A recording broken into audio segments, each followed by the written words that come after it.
should be able to see pretty soon. And looks like we are apparently live. Oh. Okay. Yes, we are live. Greetings and salutations, friends and gamers of all stripes. My name is GM Dave, and I am your man behind the screen. And welcome to the 100 subscriber Maze Rats live play special. I'm joined today. Woo! I'm joined today by three good friends of mine. Of course, I've got my old friend Luke, whom I've known for many, many years.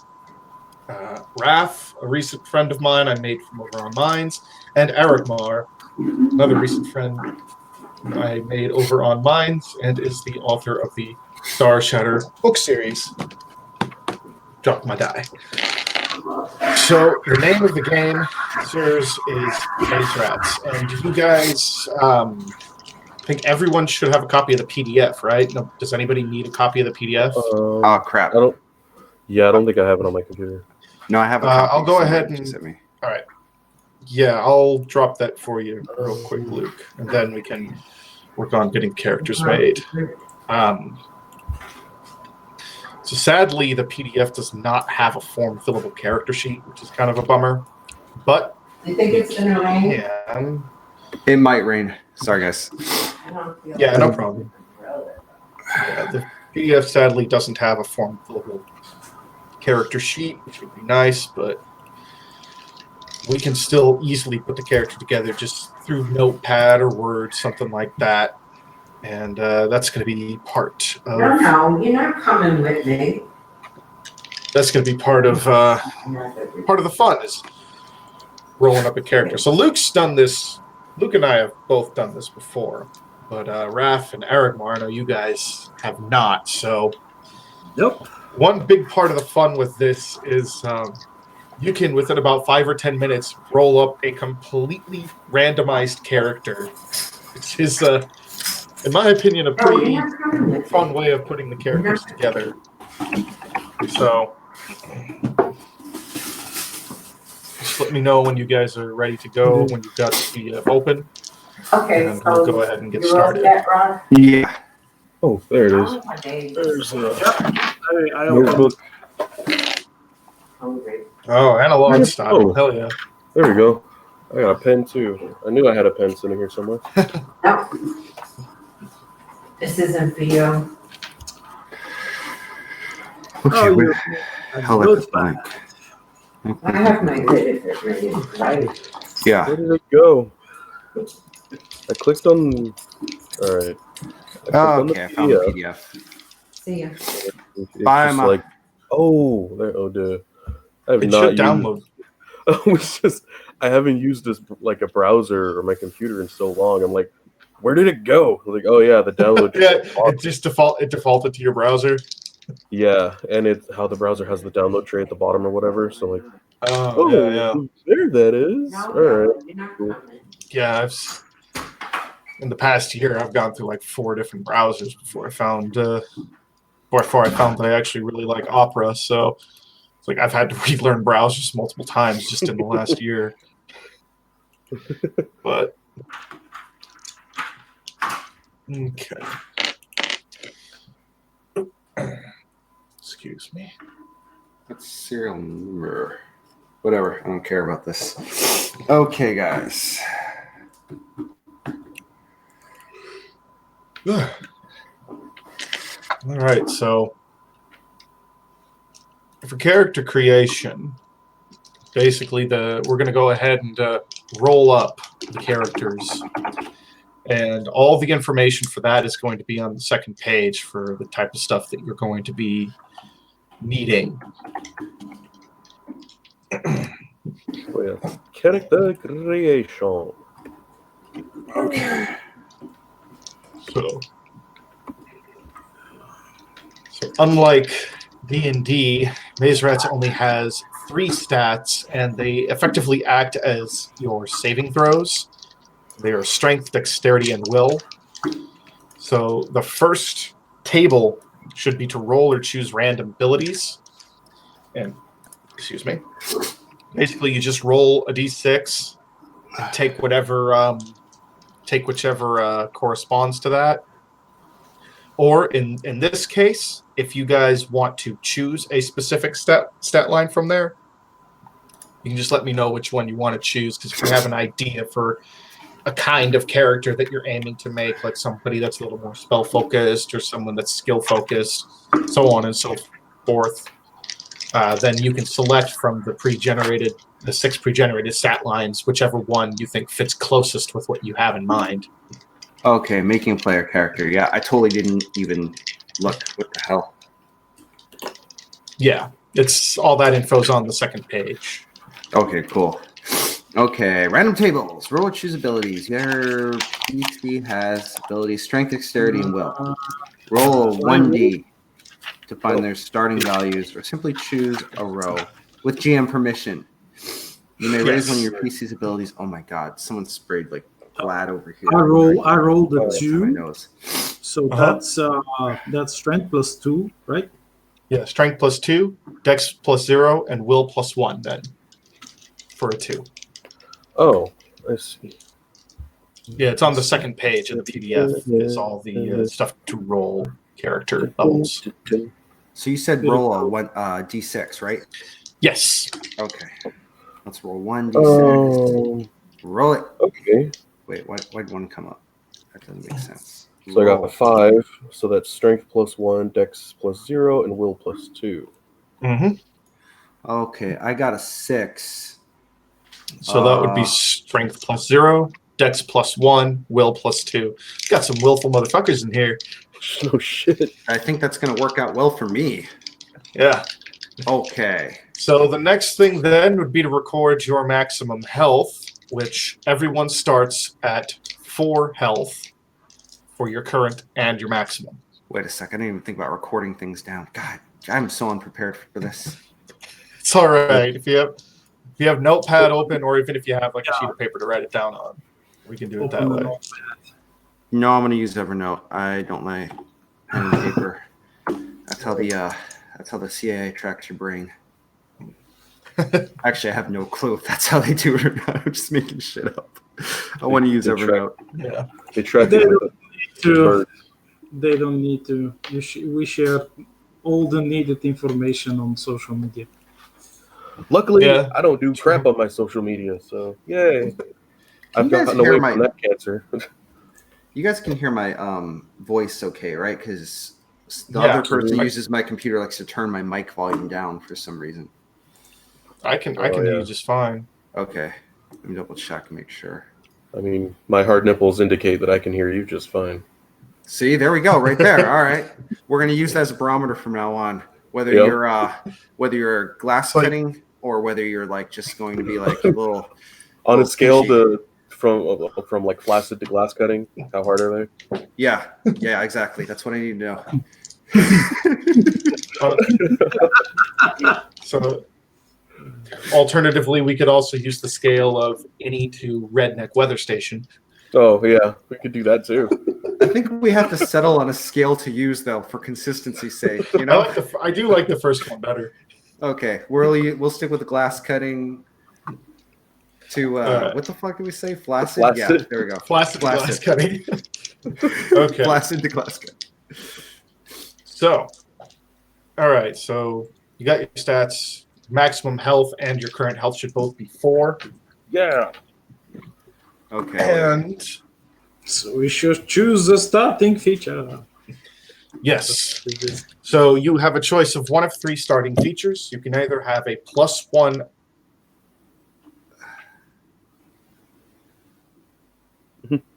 An attack a bonus. single spell a single spell slot, which will give you the chance to roll a random spell that I will then describe for you. That's a really fun thing to do. Or a single path from the following 4 options, which Briarborn, which advantage on rolls made for tracking, foraging, and survival.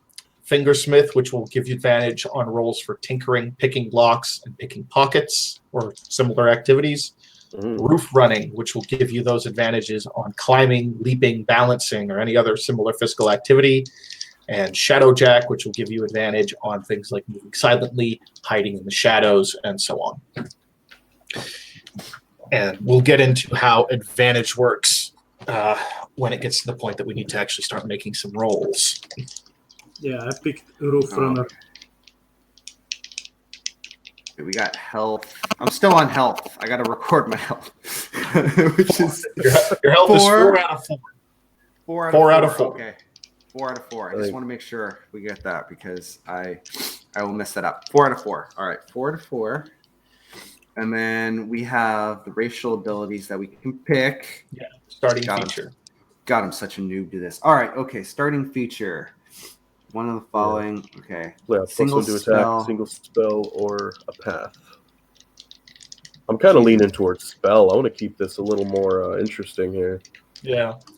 I don't remember if you did a spell with your first character or not when you played this. Or your second character who lasted 8 minutes. Yeah. Time to purge. Well, yeah. I mean, that was so fun. Yeah, that was still Let fun. the purge begin. Okay, so I've got a lot of willpower, like at least 2. Yeah. And then I have a little bit of dexterity. So I think that I'm going to leave it up to the GM to decide how he wants me to play. No, that's up to you, man. Which sounds better to you? Do you want to take a spell, take a weapon, or do you want to basically have a spell to use, be better with a weapon, or be kind of a sort of skill monkey of some kind? I like the skill monkey, but I think I'm going to go for wizard powers. Okay, so another spell. Yeah. Spells are a lot of fun. Oh, yeah. That's why we're going to do this. Those are once per day. Yes, once per day. I'm gonna blow through that like you wouldn't believe. I'll keep it a little varied, and I'll go with +1 attack then. I'll be the fighter. Okay. I don't want to be a fighter. What about you, Agmar? What sounds good to you? Don't fret about like. Huh? I already picked. I already rolled my. You're already ahead of everybody. Yeah, he said he was already Roof Runner, I think. Oh, nice. Yeah. We got a new character. I'm looking at the combat gear. Okay. Should I roll or should I just pick? Combat gear is just pick. Yeah. Uh-huh. And in terms of the flavor, like functionally, all the combat gear is the same, with the only difference basically being one-handed weapons allow you to carry a shield. Two-handed weapons require melee weapons require 2 hand but deal an extra point of damage. And ranged weapons are 2-handed, but obviously allow you to attack from a distance, and you cannot use them in melee. Okay. So, Can I get the crossbow, automatic crossbow? yeah, sure. Okay. Like I said, you can pretty much flavor it however you want. Functionally, it doesn't really change. Yeah, like I want to be like an automatic crossbow. You're just like. What was it like? I was doing like the chef who was just using like a giant skillet as a club. Yeah, you had a. I don't remember if it was a giant. I think it was it might have been a giant skillet, or it might have been a giant ladle with spikes on it. Oh, it was one of those. Yeah. It was one of those 2 things. Can I use? Awesome, either way. Can I use a badger saw like from Postal 3? No, I don't want to do that. I'm just kidding. You Make could. whatever you want. I mean, I would use a blind puppy like this one licking my face. Stop fucking doing it. I would say since you're going spellcaster, a one-handed weapon would be good. Or like a one-handed and a ranged weapon are good choices for that. So that way you can make use of the extra armor you get from the shield. Okay. What the type way, of weapon? The way your armor works is everyone has a baseline armor rating of 6. And light armor and a shield each grant a +1 bonus to that. Okay. So I could do. Let's see. You always start with light armor and a shield. Okay. Two weapons of your choice. 2 weapons. Combat gear. Wait, where's the list of weapons here? It's down in combat gear. It should say where it's denoted light weapons, heavy weapons, and ranged weapons. And like I said, the flavor of it is pretty much entirely up to you. You know, if you want it to be like a bow or a sling or what have you. Functionally, it doesn't really change that much. It's more about how you picture your character in your head. Gotcha. You can go like For Honor style and just have like a flail and a shield to do the Crusader dance over and over again. Just Oh, I found him. Yeah. And after you do that, we actually did it kind of out of order, but after you do that, if you haven't already, you also need to roll 6 random items that will be carried in your inventory. Gotcha. Okay. And that's right above where the combat gear is. Choose combat gear. Wait, I thought I just had combat gear. It says 5 choose combat gear. Oh, no, that was magic. Armor, arrow, beast, blade, cauldron. Maybe I could use a cauldron as a weapon. I mean, that'd be kind of difficult, but I'm sure you could find a way. But you should, from the actual like combat gear thing, which is on combat gear is all on the character creation page 2. Oh, I see it.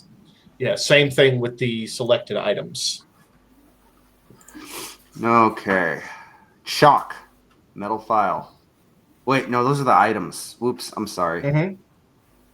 Yeah, so you're going to want to roll 2d6 basically. The first one will determine which column you're in, and the second one will determine what the actual item from that column is.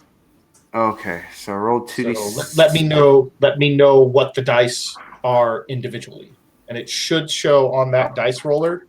It should show behind where you roll the dice. Brutish. Okay. Yeah. Okay, so we are rolling for the items then? Yes. All right, so it's what? The first one determines what column? The first one determines the column. Okay. Yeah, and then the second one, and it's counting left to right. 1 and 5. Left to right, top to bottom. Okay, so that's great. chain. So you have 10 feet of chain. Yeah, you can choose only one appearance. All right. Yeah. I for the items, I'm saying for the items we'll roll. No, I meant for the character appearance. 2. I'd say one more time. Character appearance. Is it only one, or I figured it out. You could do as many from each of those as you want, but I mean, the fastest way to do it is just one from each. The very first time I played this, I went overboard and did like 3 from each, which ended up kind of being a pain in the ass.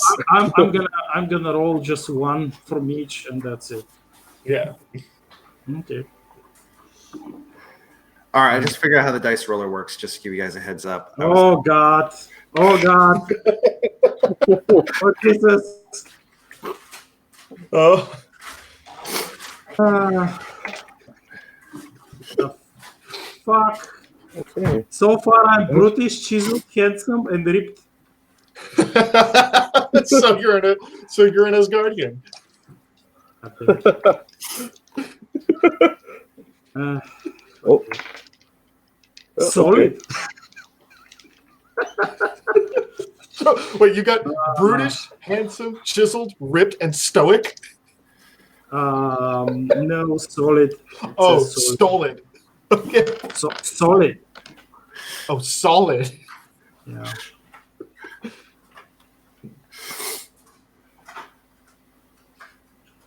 Okay, V6.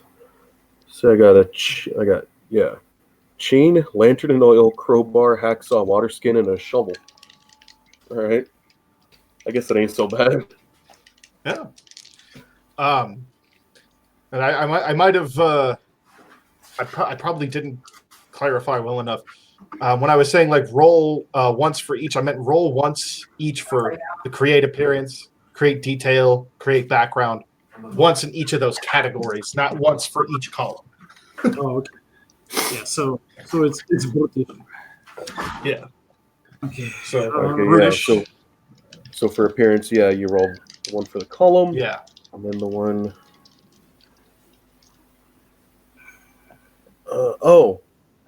Okay. What did you get? Quite the opposite of the player. Apparently, he's gorgeous. He's a handsome man.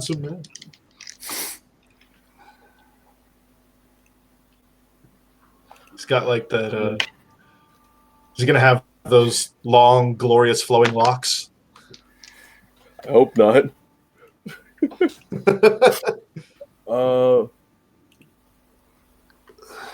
Okay. So he's gorgeous with fucking burn scars? Yeah, 2 and 2. That'd be burn scars. Interesting. I mean, it can happen. Mine is brutish with shaved head. Damn it. Let's see.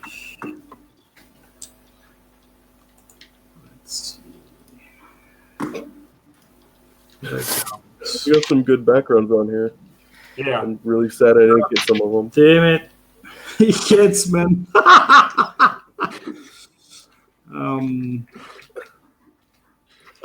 You're a headsman.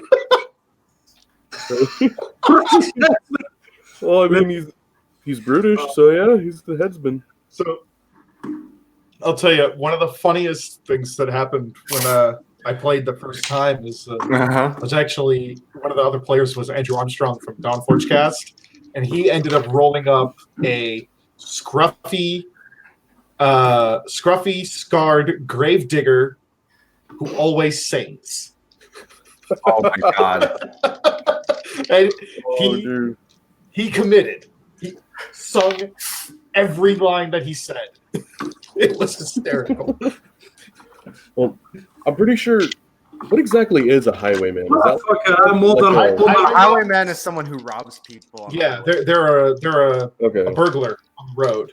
Okay, They basically that's what I was wondering. I was rob like, and is it? murder. I was wondering if it was like the robber, or if it was like because I was confusing it with something else. I guess of like the ones that like patrol the roads. Oh yeah, Guardsmen. guardsmen. All right. God damn And then it. once your characters are all finished, we'll go ahead and have you guys do an introduction for each of them. Okay. And then move Give on me- into. So I was totally distracted by my dear Oh. and adoring mother, by the way, guys. So I missed pretty much everything. No worries. Trying to get my attention the whole time. So I just want you guys to We'll know. we'll have your What's characters going do on? individual introductions when we're done. What the fuck? My clothing is wine stained. What the fuck? All right. So I guess I just like I can't help but fucking spill wine all over myself. I'm still picking my feature. What, didn't you pick spell? Oh crap! I can't even remember where the hell I'm at. Yeah, so you should be. Have you rolled your 6 items yet? I rolled 2d6s. I forgot why though. I think it might have been for the items. yeah, I don't think know. you started to roll for your items. So Oh, okay, the first, what was the numbers you got for the 2d6? 4 that and you rolled? 5. 4 and 5. Yeah. So your first item is a set of manacles, Manacles. Okay. and then you're going to roll that 5 more times, and just go ahead and let me know what they are, and I'll tell you what the item you got is. Okay. So I got it. Oh wait, I'm sorry. The first one was no. Now I got a 1 and 4. 1 and 4. Yeah. Caltrops. Okay. Oh. So I've got the first item I got was a mace, right? The first item you got, and these aren't like traditional weapons mostly. The first item you got was a set of manacles. Oh, manacles. Yeah. And the next one was Caltrops. There's a little Oh. spiked. Those little spiked things you throw on the ground for people to step on. oh, you mean like Legos? Yeah. Yeah. Just And not then- nearly as painful. More like jacks. More Yeah. Spiky jets. Not as painful as Legos. 4 and 4. 4 and 4. 3 Oh, lock yeah. picks. 3 lockpicks. I think I'm turning into a ninja. What the fuck? This is awesome. Yeah, like Caltrops lockpick. It's pretty useful. Yeah. Manacles. Ooh, I could be a ninja or someone from kink.com. Mm. 2 and 4. Yeah. 2 and 4. Glass marbles. Glass yeah. marble. Yeah, totally. If you could get a string, you could make Benoit balls. Like really I small ones. By the way, guys, I have been to the armory, by the way. Hmm. I live very close to it. And then one more, 5 and 4. 5 and 4. That is steel wire. And actually, you should have Well- one more because I think that was just 5. Yeah, that was 5. Well, now we can make the Benoit balls. Yep. It's just sounding like fate. Oh my god. It took me a And second then to remember what baseball balls were. 3 and 4. 3 and 4. A hand drill. Ah! Holy You are the kink. You are the magical kink ninja. God. You criticize me for having a Ron Jeremy mustache. So Okay. did you already pick your combat gear yet, or did you skip that? Well, no, I think I skipped that. No, I didn't Okay. choose my combat gear yet. So let's you start.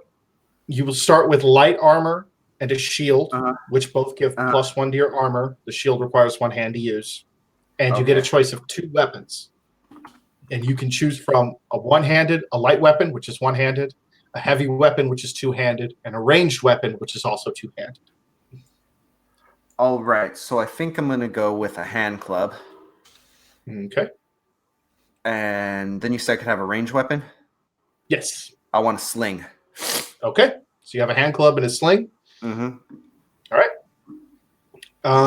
So yeah. This hand club, you by can the go way, ahead. has heavier weight on the end, just so you know, like a little mushroom. Ooh. So go ahead and note your Purposes. armor now. Like just Okay. somewhere around wherever you've noted your HP will work.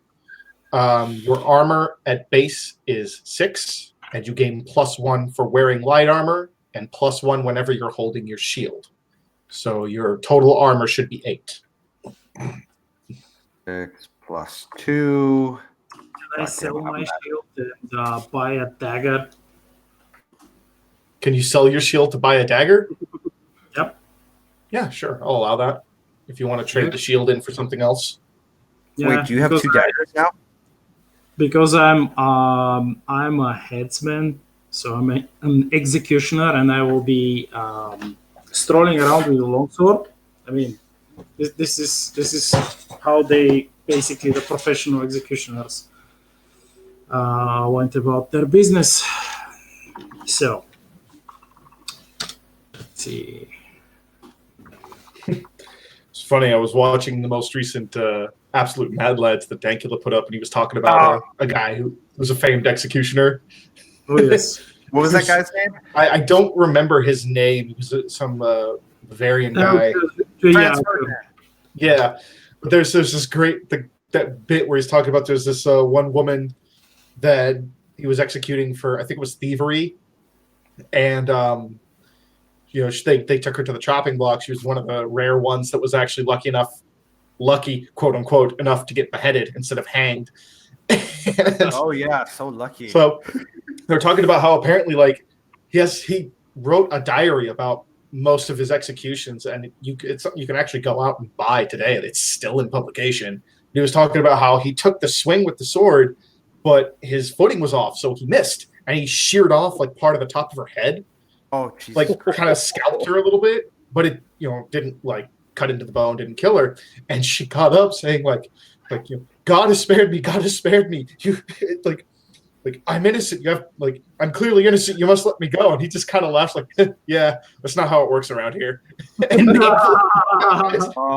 guys hold her back down and they cut her head off. Kind of Nice. that special pass didn't work. Back in Your speech attempt didn't work. Yeah. Failed on the headsman. That's like I loved. We watched Count Dankula's his version of the Nation song. That is hilarious. Oh, he did a video about collectivism, was fucking hilarious. Oh Together- yeah, where you It's like like in some corner. Work, work, you bitches. Where's our fucking sticks, bitch? All right. So, where is everyone at with their characters right now? Aragmar, where are you at with your character? So, Is he ready to go? Yeah, it is. Yeah. Okay. And Luke, is yours ready to go? I'm pretty sure, yeah. I got, speech, I think was the last one, right? Yes. Or mannerism, yeah. Yeah. Yeah, he's got and apparently. Raph, No. so I have the not even appearance ready. and details and mannerisms, have you rolled all those up yet? No, Okay. I was completely distracted by the dear woman who gave birth to me. No worries. No worries. Go ahead, roll up just like you did with the 6 items, but only once in each of those categories. Roll up Okay, so Your- 1d6, right? 2d6. 2d6. Okay, 2d6. but only one for each item. Yes, only one for Okay. each section. So the first one I get is 3-5, which 3. is. Haggard. Wait, how did you find this? Haggard. Section 6, roll to create appearance. It's the 3rd row on the top. Oh, Third and the column 6th on the one top. down. I see how it works. Okay, Yeah, 5th one down. so I'm haggard. And then physical Oh. detail. Okay, And roll what again. kind of setting is it anyway? Is it like medieval? Yeah, it's like medieval, a little bit closer to kind of Renaissance. Haggard. Then I got a 4-4, so I am. Missing teeth. Oh, well, Oh, how very accurate for my real life. Now your background. My background. Let's see. Roll again. 3 and 3. 3 and 3. You're a gambler. Oh. Gambler. Wait, that's for their background. Okay, I'm a For your gambler. background. Yeah, I take risks, which I really do in real life. Oh, gambler. Gambler. No. There we go. Yay! He lives. No, I knocked my computer over, so it fell off the little stool that it's sitting on. Oh, So it So- fell backwards and closed in on itself. oh, jeez. Roll to create clothing now. 1-4. 1-4. Your clothing is blood stained. So we got a guy whose clothing is stained in wine and a guy whose clothing is stained in blood. And I'm a gambler.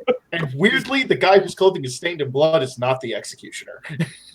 By the way, my clothing is livery clothing. Livery clothing. All right. Yeah. The So, next up is your main personality traits. Okay, I got a little bit of a 4-2. 4-2. You're loyal. Yes. Oh. Well, that one's lame. And you want to re-roll it? I'll No. allow it if you want. No. Okay. The Roll fates. it I'm a again. gambler. I gambled. I took the chance. I'm loyal. There you go. There you go.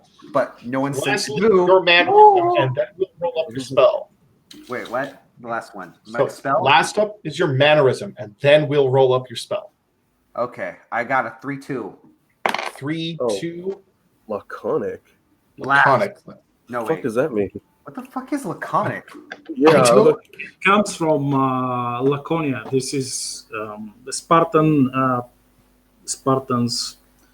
Oh yeah. Yeah. You are a few words. Yeah, and for example, like this is very famous. Some of the kings, like how they responded to different conquerors. For example, the famous, like the one of the latest movies about the 300 Spartans. This is Sparta. So I'm covered in blood. I'm carrying around a no, bilbo as a no. weapon, and I don't say much. Definitely King.com Yeah. right here. Okay. Yeah, I was about to say that thing about the arrows. Like our arrows will block out the sun, and he says, "Fuck you, we're going to fight in the shade." That's Oh, yeah. it's typical example of Spartan laconic. So I got to come up with one-liners. Crap. Okay. Yeah. Well, that'll be fun. Well, yeah, Pretty just much. just basically do like you do when you played Marson. You know, Oh, short and to the point. short to the point and Yeah. really bizarre. So in So- other words, just how I am in real life. Next up, we have your spells. So I'm going to need you to roll 2d6 for me. Mm-hmm. One, and two. tell me what each one is, and then you're going to have to actually roll again after that. Oh, okay, so I got a 1 and 2, and then I got a 1 and 1. Okay, so you have a 1 and 2. Mm-hmm. So physical effect and ethereal form. So 1 and 1 on the physical effect chart is animating. So go ahead and roll 2d6 one more time. Okay. Roll 6 and 5. 6 and 5. Animate. You have an animating wave. Okay. What the hell is that? You can unleash, and if you can think of, so here's the way spells works in this. This is why spells are so fun. Basically, you get 2 keywords, and then I, with those 2 keywords, will give you a spell description. But if you can think of your own description with those keywords that you think fits and sounds cool, you can tell it to me, and if I like it, and it could be any time, you can tell this to me at any time, and if I like it, I will let you use it the way you describe. But for now, an animating wave. So you have the ability to project a wave of force from your hand that can animate inanimate objects. So doors, wardrobes, windows, things like that, you can animate them to basically briefly come to life and serve you as a minion. yeah. Service you as well, if you so desire. Yeah. I like that, but I would like to modify it just a little bit. Instead of a wave of force, what if it was an actual wave? Like it just appeared out of nowhere and splashed people, and then it animated them. You splash the couch. yeah. And it Because starts think moving. about it. If I already have like the dildo in my hand. I obviously am part of Kink.com. I just make things wet and they come alive. Yeah. It worked out well for me. All right. It's like, Yeah, sure. Oh, there Why it goes. not? Oh, those manacles are just tying you up on. All right. They clamp themselves around your wrists. And now I make things wet and animated. Yeah. Works well for me. Ooh, Right? yeah.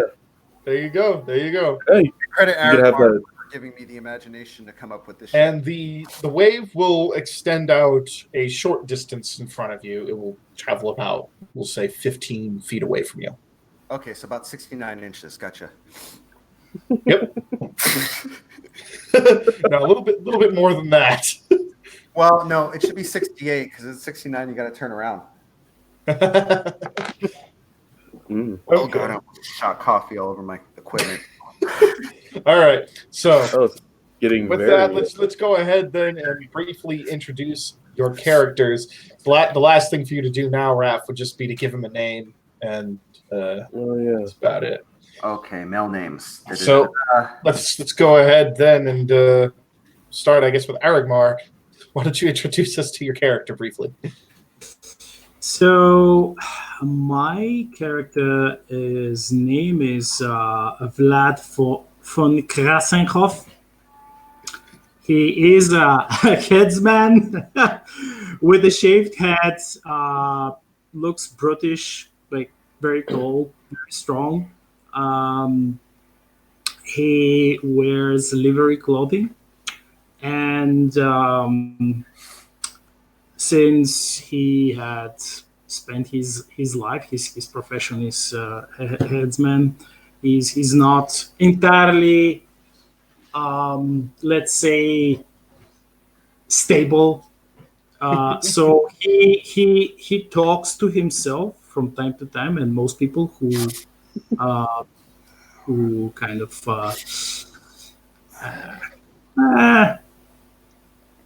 listen.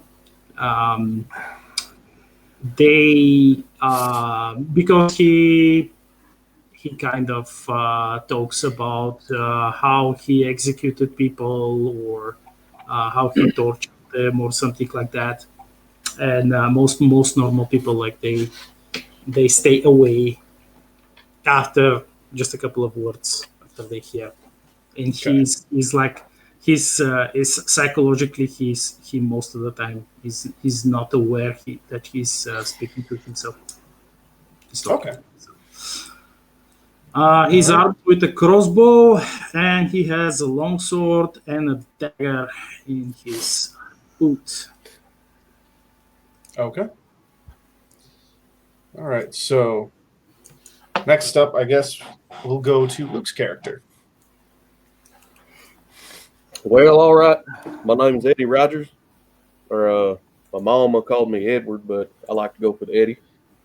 A lot of people call me pretty happy-go-lucky fella. I'm pretty easy to get along with. They call me Jolly, and I guess I was blessed with my mama's good looks. I'm quite a beautiful man, but don't let that fool you. I swing my flail with a pretty good purpose. I got many strong arm, but I got burned a lot, see, in my line of work. But don't let that fool you. I can't really hurt this beautiful face. No matter how many of them burn scars I got. But I guess you could say I'm what they call a highwayman. You know, we usually call it different back where I come from, but you know, you get a lot of shady people out where I work, but there's some good fellers. A lot of times I can't really control my liquor or wine, as you people drink around here. But sometimes I have a tendency to go overboard, and I start to get all over myself. No matter what I do, when I wear my finest clothing, my dirtiest rags, I always somehow happen to get wine all over. That's just the way it is, I guess. That's what feller I used to know his name of Tupac. You say that's the way it is. Cue piano music. All right, let's finish that up with Raph, who is clearly preparing to LARP for us. My name is Hannibal Slee. I am a haggard man of very few words. I carry with me a small club, and I come from the mysterious armory in the city of Francisco. I'm extremely loyal, a little bit bloody most of the time, but I am the person you want on your side, because when there's war, I'll probably be there. Not going to guarantee it. I might be gambling too. There's a lot of good shit over there in the Frisco area, but you can at least guarantee I'll show up at some point. Maybe afterwards. Who knows? Da. All right. So, And I have at least 30 of my 32 teeth. We'll go with that too. Okay, sure. Missing 2 teeth. And it makes All right. things wet. So wet. So, well, on this day, you may hail from the armory of Francisco, but you are not there today. Today, you find yourselves in the port city of Blacktide. And as of late, the rumor mill has been buzzing. Most anyone who has even heard of the story of the city of Blacktide knows the story of the terrible crime that was committed at the Westerly Estate and lighthouse up the hill. The estate, which still lingers on the cliffs, hangs like an open wound. Half of it is collapsed, and the lighthouse has long since fallen to the beach and ocean below. And yet, for some reason, despite the fact that it has been abandoned for 50 years, ever since the day Arthur Westerly, the head of the Westerly household, was murdered by his second daughter, strange figures have been seen wandering the property, and a haunting sound has been heard coming from up on high. So, rumors, as I've said, have been flying around the town. So let's see what rumors you hear. starting with Vlad. You've heard through the grapevine that the sailors have been saying that there's been a stench of rot wafting out from the ocean caves in the cliffs below the manor.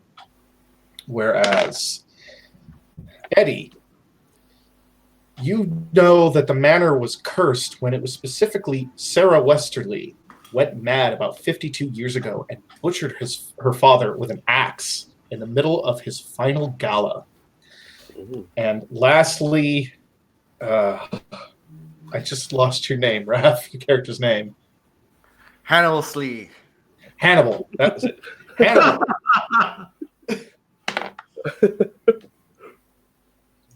Hannibal, you've heard a rumor that the murder of Arthur Westerly was actually part of a plot hatched not just by Sarah, but her older and younger sisters, Arcadia and John. Now, another rumor has been milling around the city lately, and that is the fact that a strange set of notices have started appearing on the city's notice boards, left anonymously by a figure whom no one seems to know. They have shown the first sign of real interest in the estate in the last 50 years.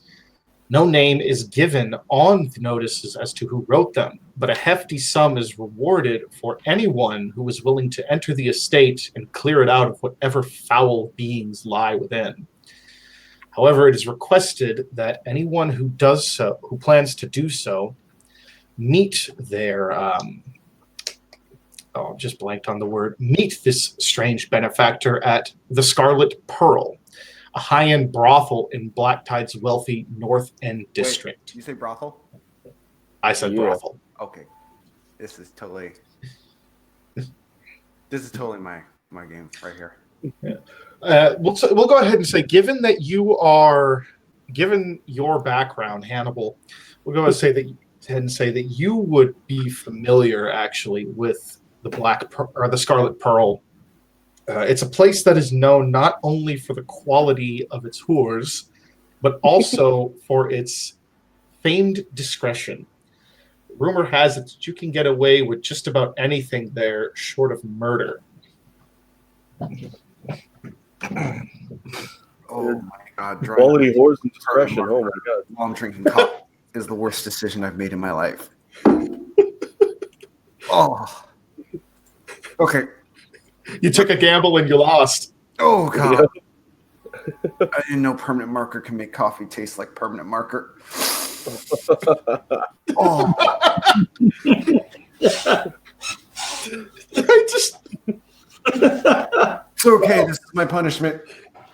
Oh, and he keeps drinking it. Well, you could drink it in a way that it doesn't pass over your teeth. You can just kind of pour it in. I just tried. Or you can use a straw. Oh wait! I may have drawn black mark on your tooth now. I may have drawn on a couple of these ones and that one, which now I'm thinking about it. Couldn't even be seen on camera. I don't even know why I did that in the first place. Jesus.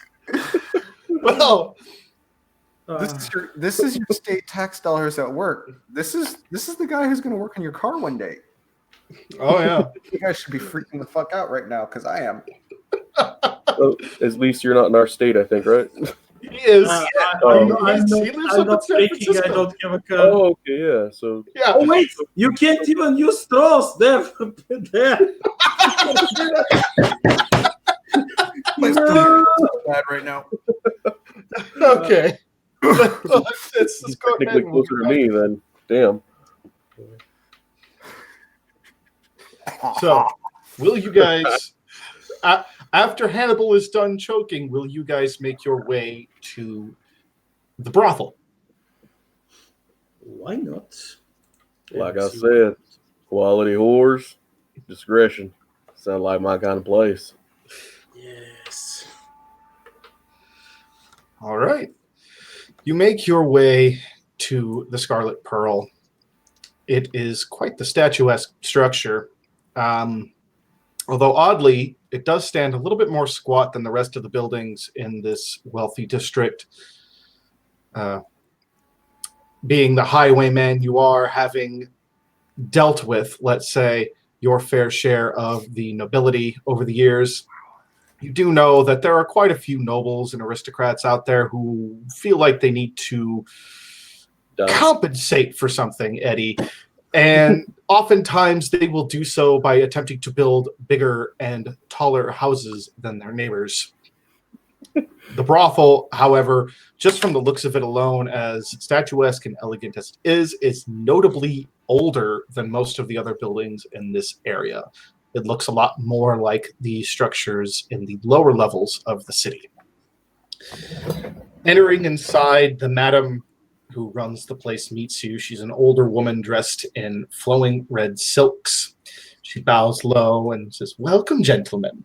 How can I service you today?" Well, now that you ask, I actually, I better get my mind out of the gutter. I think one of my boys here wants to talk to you. Oh yeah. Let's get it on. The fuck is that on the other finger? It's like a little puffy ring. I don't know. Oh, Oh, it's torn. I may have put my finger through the wrong part of the glove. My mom is not going to be happy about this.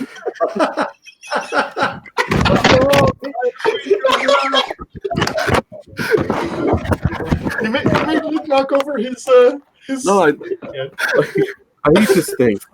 I have physical powers in real It's life. like You animate. oh, Oh, I can't geez. get this shit off my teeth either. this stand freaking sucks. It's like it's the same stand I've had for a long time. Oh yeah, I remember that It's one. like it's super weak, flimsy. Oh, this is not going to come off. Yeah, Oh. this moment is preserved on the internet forever. Jesus Christ, I forgot about that. Okay, Oh Lord, I'm going to hell. let's I'm sorry. let's go ahead and try to move forward. Let's move forward. All Okay. So, the madam has asked how she can surface you. Eddie has attempted to remain professional. He almost thought better of remaining professional, but ultimately decided to remain professional. This should work. Because I completely forgot why we were coming here. Because we were looking for rumors, right?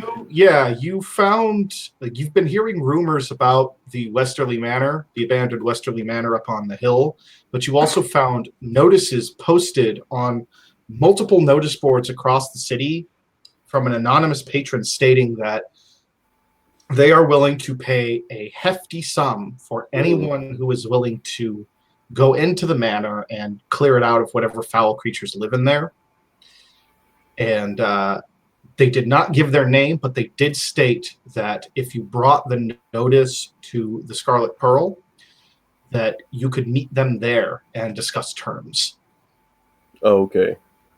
So I'm guessing we got the paper. Like we probably took one of the notes. Yeah, you would. I would imagine you would bring the paper with. So I mean, we could still kind of reach in my pocket and pull out. Like, I forgot. This is what we were looking for. It's person, man, woman. It don't say on this paper here. You're supposed to meet with someone looking for a hired hand. You know anything about that? She looks the notice over and then folds it up and hands it back to you. It's like, yes, I'll retrieve her right now. And so she heads upstairs and knocks on one of the few doors they have for rooms to rent for the night. And a young woman steps out. She's black, shoulder-length black hair. She's wearing a heavy linen cloak, but you can see in the gap where the linen cloak is open in the front, the clothing she is wearing is very fine clothing. It's easily the level of a very wealthy, noble person. And from all accounts, she does not look like the kind of person you would expect to see in a brothel, even a high-end brothel. Except for maybe if she were a working girl, but there's just from the look of her, and obviously the jewelry you notice on her wrists and fingers as well, you figure there's no way that this is just a working girl. So My character goes, "Oh, wee, ain't she a pretty one, fellas? That sure is some nice clothes you got there." Let's keep it professional. I keep professional and give a woman a compliment at the same time. You can't be no stick in the mud now, can you? Speak There's yourselves. a place and a time for all this. You guys speak for yourselves. The only professional here seems to be the lady in question. Well, I'm keep myself right professional, but I can enjoy my life too, can I'm all for it. Oh, yes. yeah, Fly your frag, buddy. Fly your frag. Fly your. Let- You know what? I'm gonna keep just fly your words. flag. I? Let your Is freak that flag what you were fly. trying Let to your freak say? flag fly. Yeah. Oh, Yes. look, I got I Glove war. one of my head wraps. So she clears her throat. I take it you're here about the notice then. Mhm. Allow me to introduce myself. My name is Wendy Dunlow, and I have a vested interest in seeing the Westerly estate cleared of whatever rabble currently lives in there. I don't want many questions asked, and I am willing to offer each of you a hefty sum of $500,000 in gold pieces for your services. God damn, that's a lot of money. Oh, excuse me, sorry. I can build you a new torture chamber with a dismembering machine. I can buy me a new special whip. Yes, lovely. You gonna have to excuse my what they call around these parts. I think edgy. Is that what they say for that what the kids say? He's very edgy, but he means well. If I can borrow your rack, I'm fine. She kind of covers her chest a little bit at first. Excuse me? No, I was talking to one of my compatriots. He's got a whole room going that I want to get my hands on for reasons. Well, You're I'm welcome not to going join me, to though, ask. ma'am. well, ma'am, as you can see, we got ourselves a bright bunch of boys here. We can handle your problem just fine. I'm sure you can. She doesn't seem entirely confident. but He's like, we could get it done. we'll see. I've been waiting weeks enough as it is. Very well, then. Are you free to head there tonight? For you, I can head there right now. I mean, we could head to your. Yeah, we can. Yeah. There Very are well. no executions planned for tonight. I'm free. Very well, then. Let's make our way. And she heads out the front door, asking you guys to follow along. Assuming you guys do follow along, when you meet her waiting outside, she is speaking with a coach driver. She turns to you all and says, if you have no objections, this will get us here considerably faster than going on foot. Excellent. All right. Well, sounds good to me. I have one objection. How much does it cost? It is already paid for. Then I'm down. Get If Okay. it's free, it's for me. So pile into the carriage, and is there anything you guys would like to discuss on the ride up?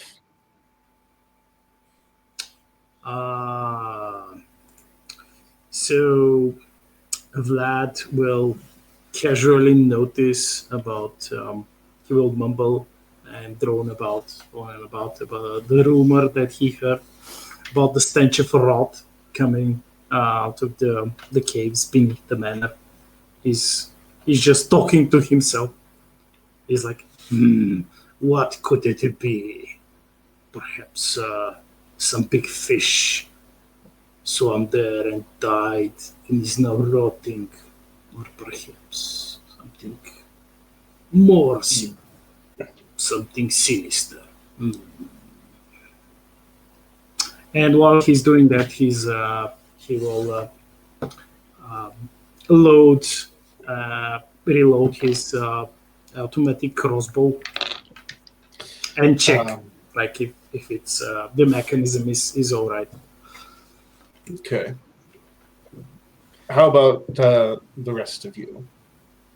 So, lady's riding with us, right? Yes, she's riding in the carriage with you. So I'm going to sit there and polish my club a little bit, and then I'm going to ask her a couple of questions. So, I wasn't paying too much attention earlier because you have a really sweet rack. But the thing is she kind of covers her chest again and glowers at you. It's okay. I have a pretty good imagination. So photographic memory. And a photographic memory, as well as an edict one. I can imagine your chest in 3D. She's like, what is this 3D? So let's go over any information that you have about where we're going. Anything that hasn't been covered that we should be aware of. Well, I assume you all know of the rumors about the murder that took place there and what happened since. Go over it for me one more time. Let's refresh things and make sure I'm clear. 3 of the 4 Westerly daughters, the eldest 3, conspired to murder their father during the night of his final gala. After that, the house was abandoned, or at least it was thought to have been, but spirits continued to haunt the place, including the spirit of Arthur himself, and apparently the spirit of his wife Eleanor as well. What happened to the 3 elder sisters is unknown, but it is known that the 4th, Camilla, left before this happened. She was married off to a wealthy land baron to the southwest. She was only seen the night of the murder and never again since. So, no one really knows her fate. Nevertheless, whatever it is that haunts that house, whatever apparitions are there, whatever curse lingers in that place, I need it cleared out for reasons of family. Family, huh? With this 4th daughter and everything. This baron that she went off with, has he been seen since? Or is this a completely abandoned situation? What's going on specifically with them? Any info? He kept to his holdings. He didn't really travel much outside of his own lands. The area wherein he lived required lots of micromanagement. Mostly farmland, but wide tracts meant to feed the entire region, and he was tasked with seeing that it happened. Brought him great wealth, but kept him incredibly busy. So nothing where he'd have his own plans upon this estate itself. Can't imagine why.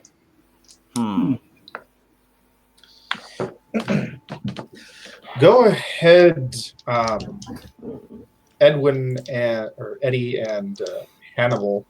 Go ahead and give me a will roll. It'd be 2d6 plus your will stat. That's 5 3s, 8, so plus 2, 10. Yes.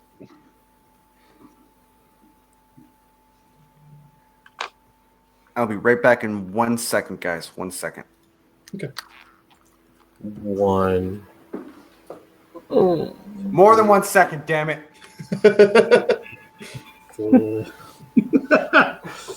It's 1 star second, guys. When one plus. One asterisk. Oh. Yeah, or how my one of my characters in my books calls it a hyperspace second. It's a delayed, Oh. it's a delayed second. Yeah. It's like,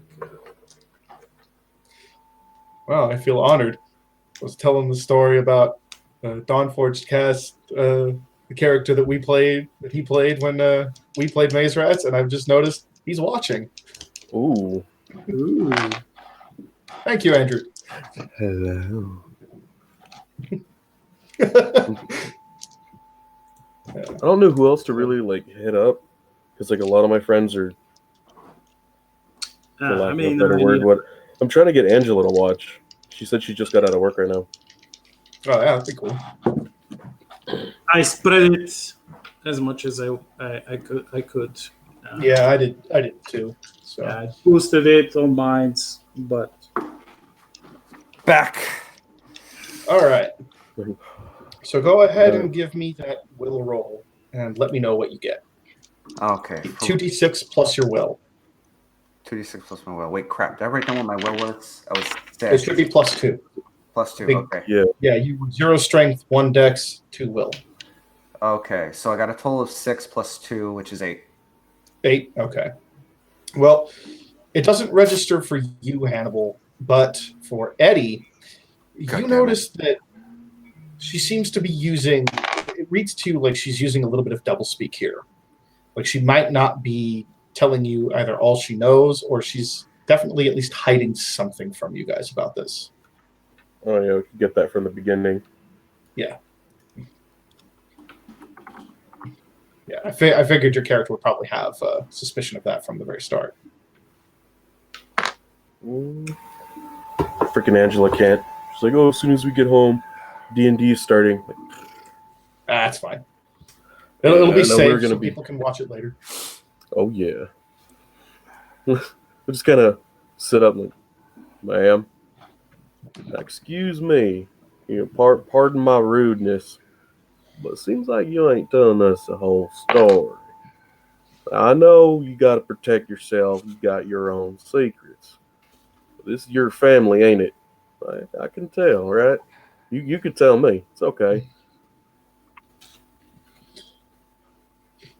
She gives you a soft grin and says, "You are perceptive." Yes. In fact, my name is not Wendy Dunmo at all. I am, in fact, Camilla Westerly. Which strikes you as odd. God damn it, I knew it.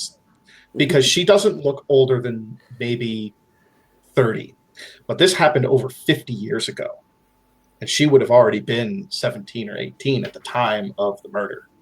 dum dum dum dum. Oh! Oh shit! She's a fucking ghost. Oh my god. She's a vampire. She's a vampire ghost. Holy fuck, we're screwed. I am neither of those things. None of those things. At all. Wait, so You you're have to- an alchemist? You found the I mean, what was that special? The Philosopher's Stone, and you made an elixir? Huh? While I know a fair few alchemists, no, I have never met one, or am one, who is able to craft a Philosopher's Stone. No. Well, and what's the deal? Plastic I surgery? have access to talented healers. Let's put it that way. Magic plastic surgery. Okay. Beverly Hills doctors with magic. Yeah. Okay. Sort of. So, Nevertheless, yes, it is my family home, and ultimately I would like it back. I don't know what dark deeds continue within the halls, but I would like to reclaim my ancestral home and, if possible, rebuild it and maybe repair the reputation that has been harmed here. But in order to do that, I need the place cleaned out. So I need capable hands. I am hoping yours are as capable as you at least claim to be. Mm. Well, I assured you before, we are capable. Don't you sweat your pretty little head. I'll be sure not to. And right around then, the carriage comes to a stop. And Camilla peeks out, speaks a word to the driver, and she says, well, it seems this is as far as he's willing to go, but it shouldn't be long now for you to reach the place on foot. I'll meet you back here with payment once services are rendered.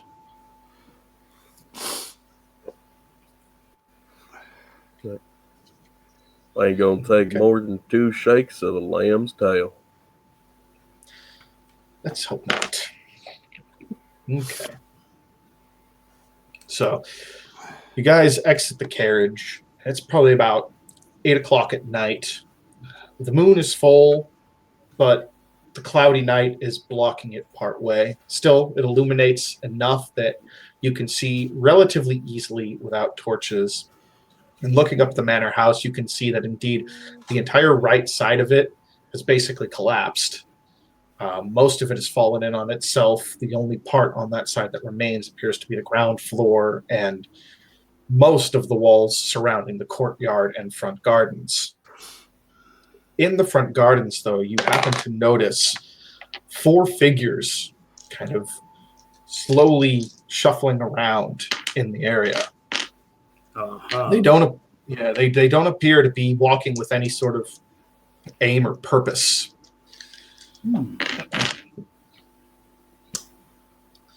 But Okay.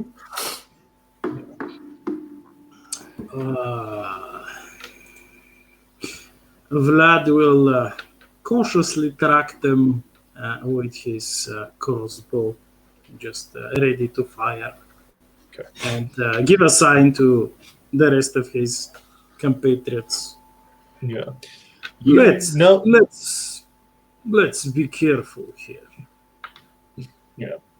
you note that most of the front gardens are still locked back behind their walls, but the iron gate, you can see these figures a little more clearly through there. You still can't really make out any detail other than the fact that they are man-sized and man-shaped, and they do appear to all be a little bit bloated. Beyond that, you guys can see, just looking through the gate, not even having moved up yet, the garden is very clearly overgrown, and what once would have likely been a very nicely tailored garden is now just a mess of weeds and brambles and bushes. You can see large, broad ivy leaves hanging off the gate, and it looks like you can see them in certain parts on the walls of the manor as well, so it's likely that the entire exterior of the place has become overgrown in the 50 years of negligence that it has experienced.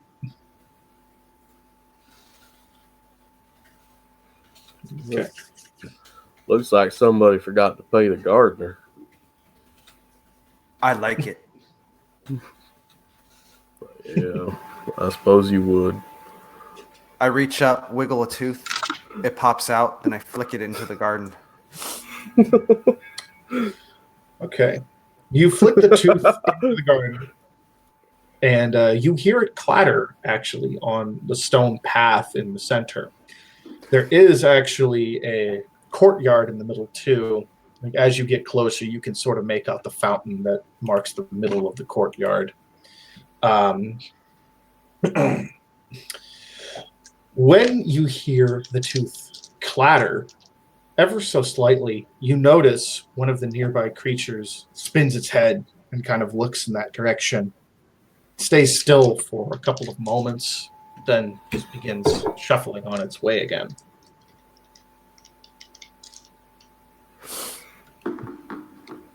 Sounds like a Do we detect a stench of rot?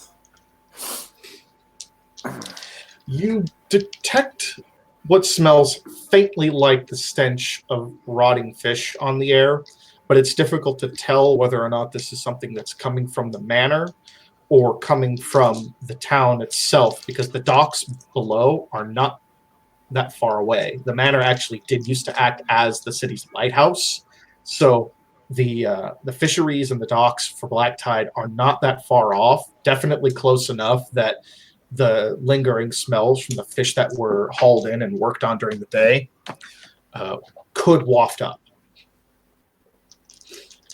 You go. Uh, I didn't know my grandma was there. Granny, where you at? I smell you. Oh, Okay. okay. Me. Good phone.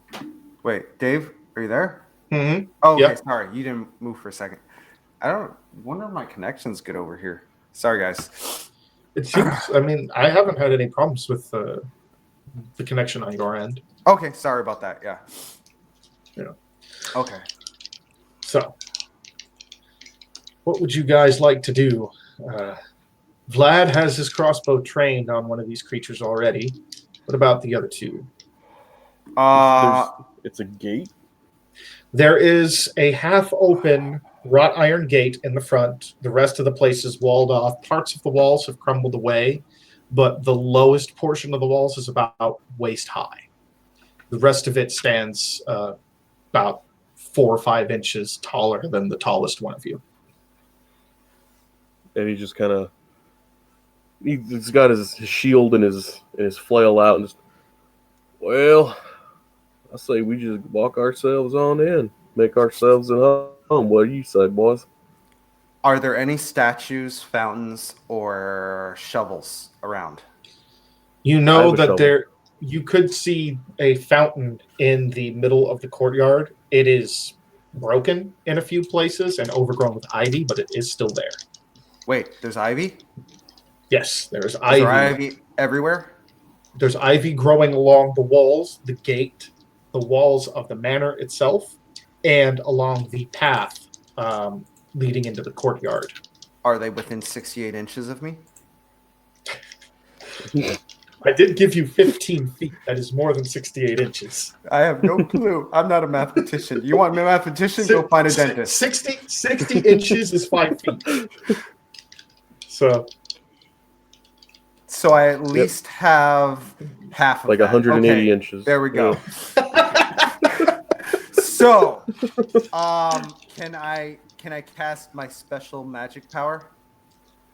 Yeah, you can use your spell. All right. I cast my wave spell and instantly make all the ivy around me wet. Okay. So you make the ivy around you, you wet the ivy around you with your animating wave, and immediately it begins to writhe and snake around you and starts coiling like a living mass into the shape of basically almost like a little plant hydra. It's about as big as you are. Ooh, okay. Oh, And ain't then- he cute? I forgot to ask. So, things that I animate, do they listen to me? Yeah, they will obey your commands. Okay. So, I'm going to tell it to go attack the thingy. All right. You command it to attack the creature in the middle of the courtyard. It kind of like swoops back down along the ground, starts snaking along the ground, and springs up and attacks the shambling creature. I'm The gonna creature- accompany them. Oh, you're gonna I'll charge go in with it? Yeah. All right. You charge in with the creature, or with the animated vines. The vines reach Go. the creature Go, let's first. go, fella. Just run Yeah. on in. The vines reach the creature just a moment before you, but as soon as you like barge through the gate, swinging it open, it creaks noisily, and you hear some of the vines that are wrapping around it snap, and all 4 of the creatures turn and face you and let out these gurgling shrieks, kind of like ghouls, and fall Right. out. I fire immediately. Okay, go ahead and roll an attack roll. That's 2d6 plus your attack bonus if you have one. Do I have one? That's for Eric Marr. Oh, whoops, sorry. Attack bonus. I don't think I have an attack bonus. Yeah, I think I'm the only one that took the attack Yeah, I bonus. think he is the only one. So I rolled 7. 7. Okay, you take a shot with the crossbow and you see it connect. The creature, one of the creatures, as it starts running towards Eddie, takes the shot in the shoulder, jerks back, stumbling a bit, but catches its balance and continues running for him again. Now, Raph, go ahead and roll an attack roll for me, 2d6 plus 1 for your creature. 8. 8. All right. The vines form sort of a giant mouth and kind of coil around the thing, start wrapping around it and constricting it. It is pinned in place, and it takes a little bit of damage. You can kind of hear the bones, even from back by the gate itself. You can hear its bones sort of pop. And Eddie, as you get close, you can now see much more clearly that these are indeed walking corpses, and they look specifically to be the corpses of drowned men. Their skin is blue and bloated with water, and their eyes have long since gone milky. They are moving with a dexterity that is very unusual for your typical zombie, so you can tell these are clearly not your standard zombie. These are something a little bit different.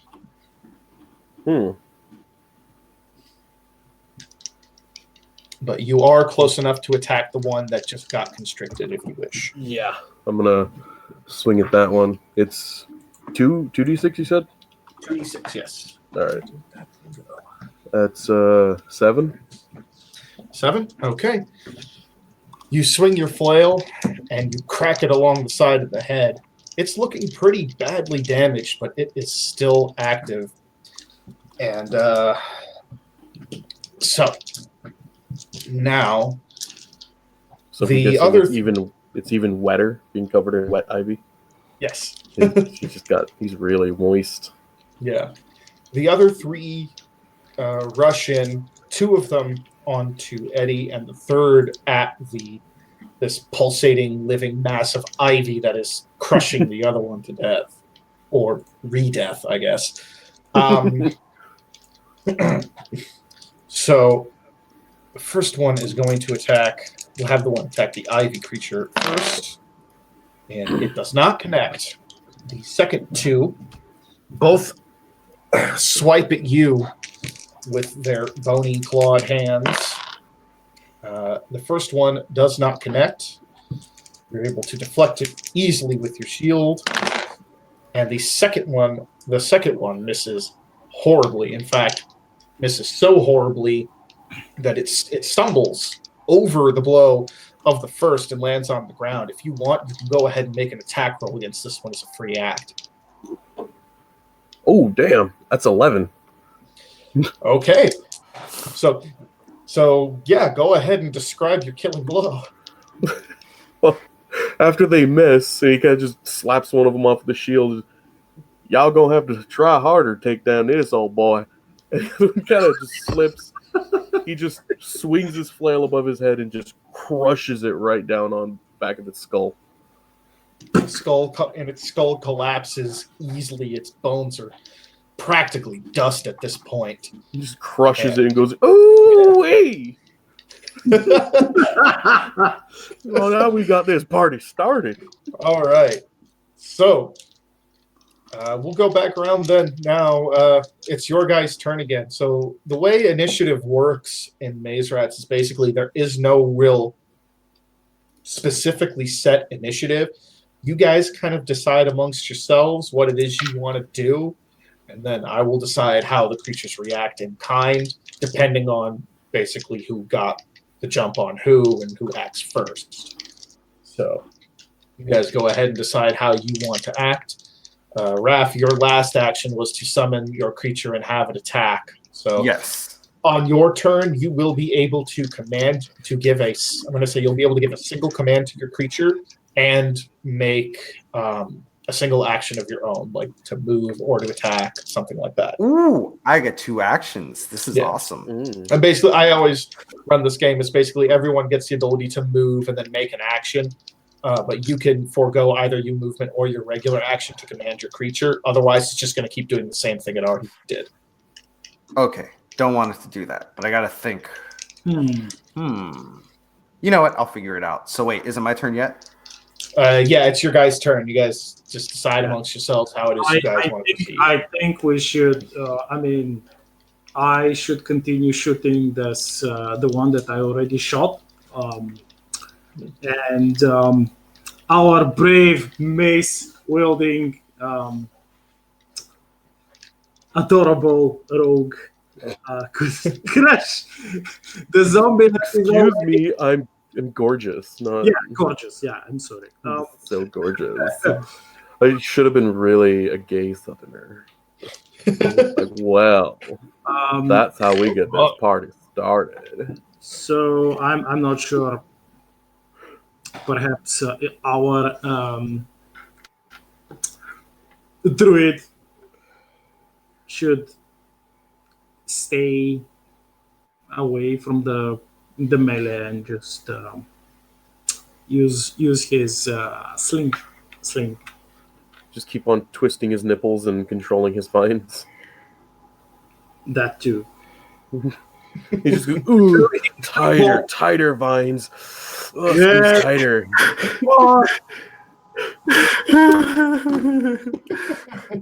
Oh my god! Oh, I no, thought no. I was going to be the kinky I'm one. hiding him in my torture chamber. He will animate Yep. the torture devices.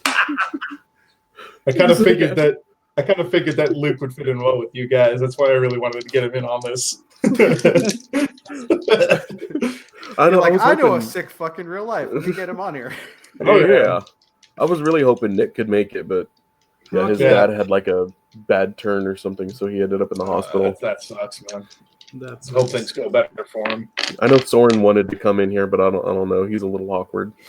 Yeah. I colored my teeth with a permanent marker. That is a good point. That is a good point. But for now, you've got drowned ones to deal with. So Oh Okay. crap! Okay. Yeah. So Vlad will click the mechanism of his crossbow. There's a lever on the side. Crap, guys! I'll be right back. Reload Sorry, I it. just have a runny nose, so that's the only reason I can't turn the camera off. And bring yourself a box of tissues. That's what I'm gonna go do. I'll be right back. Keep going. and aim for the same walking shambling corpse and fire again. So let's see. That's 9. A 9. All right. So you take aim at that same corpse, the one that just attempted to take a swing at Eddie, and you open fire. Where does it hit? How does it die? I'm guessing I was aiming like a little bit higher. I was trying to hit the head because I saw how he hit the one that is already dead twice in a row. Mm-hmm. So I'm guessing that the arrow like hits it and his already brittle bones like kind of splatter together with what's left in his skull, if there is anything left in his skull. Hey. So the crossbow bolt punches through the side of its head, and you just hear this like as like it punches through, kind of at an odd angle, and like cracks through the opposite side of its jaw and causes its jaw to unhinge and hang from its lip or its mouth, and it sort of like tries to make another flailing grab at Eddie, but its hand goes limp against the shield, and then it slumps over. I've heard of aggressive facial piercings, but that's ridiculous.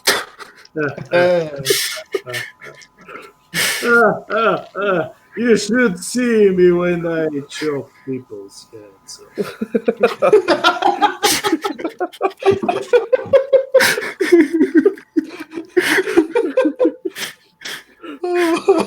This is nothing. God damn it.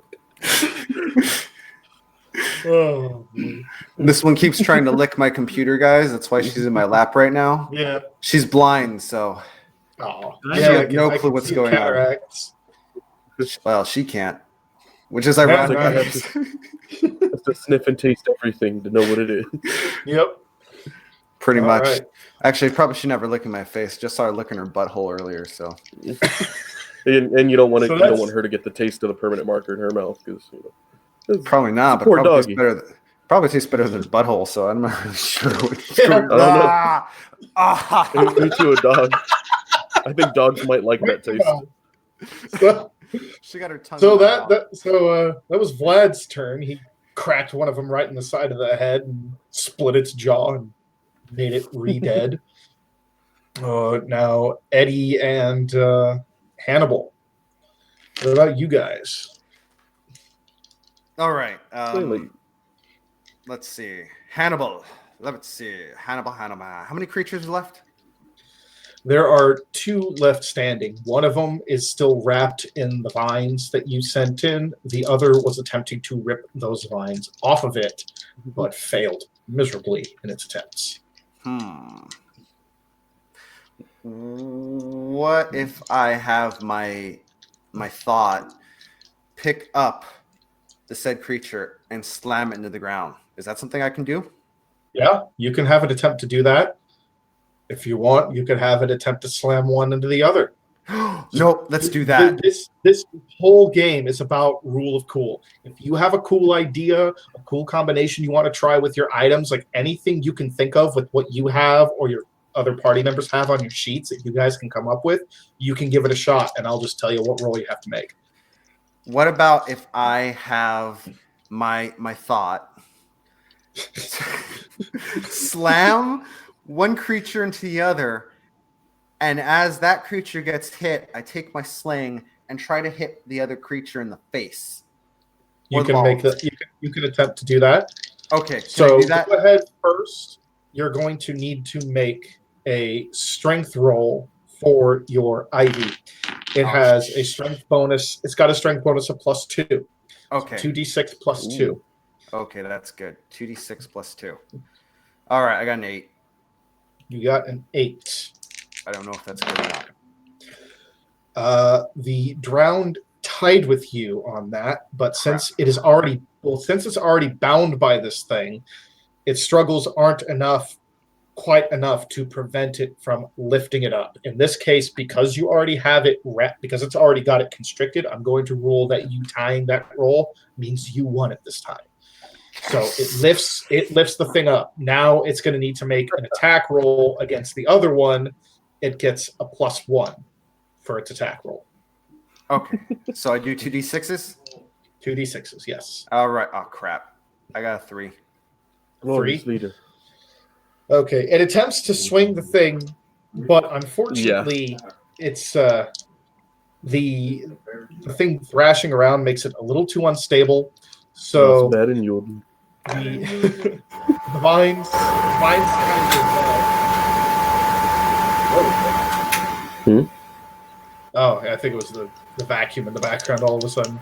No, Oh, there's yeah. no vacuum. Huh? I can hear that. Yeah, there was something like That's a going on in feedback. the background. That's just Oh, okay, feedback, I yeah. think. Mm. All right, but yeah, so it's not quite enough to successfully swing the thing, and it kind of collapses down on itself and sort of just it retains the coil, but it's not. What they hear is coming on the TV. If they hear a vacuum tentacle, Oh, I was wondering if it might have been like a signal coming out of the switch, something else. it's Goddamn Yeah. So your creature collapsed. The vine creature collapsed down on itself. It's still coiling around that one, but not strong enough to deal any more damage to it, and it was not able to hit the one behind it. But you can still make the attack. Make with on your the sling. spot and still hear stuff. Okay, so I can still sling it. Yes. All right, so D2, 2d6, yes. 2d6. That's an 8. Okay. You hit the creature in the face for 8. The ball of the sling punches into the side of its head and sends it stumbling back a little bit. Woo! You have dealt a little bit of damage to it. My computer. Oh shit. But the creatures are continuing their assault. That is the sound of the creature, by the way. It's from me owning its ass. That's There we what go. I want you all to know. The one that is trapped by your vines attempts to break free. Oh, yeah. The one that was trapped by your vines. I think I still never got to do my attack. Okay.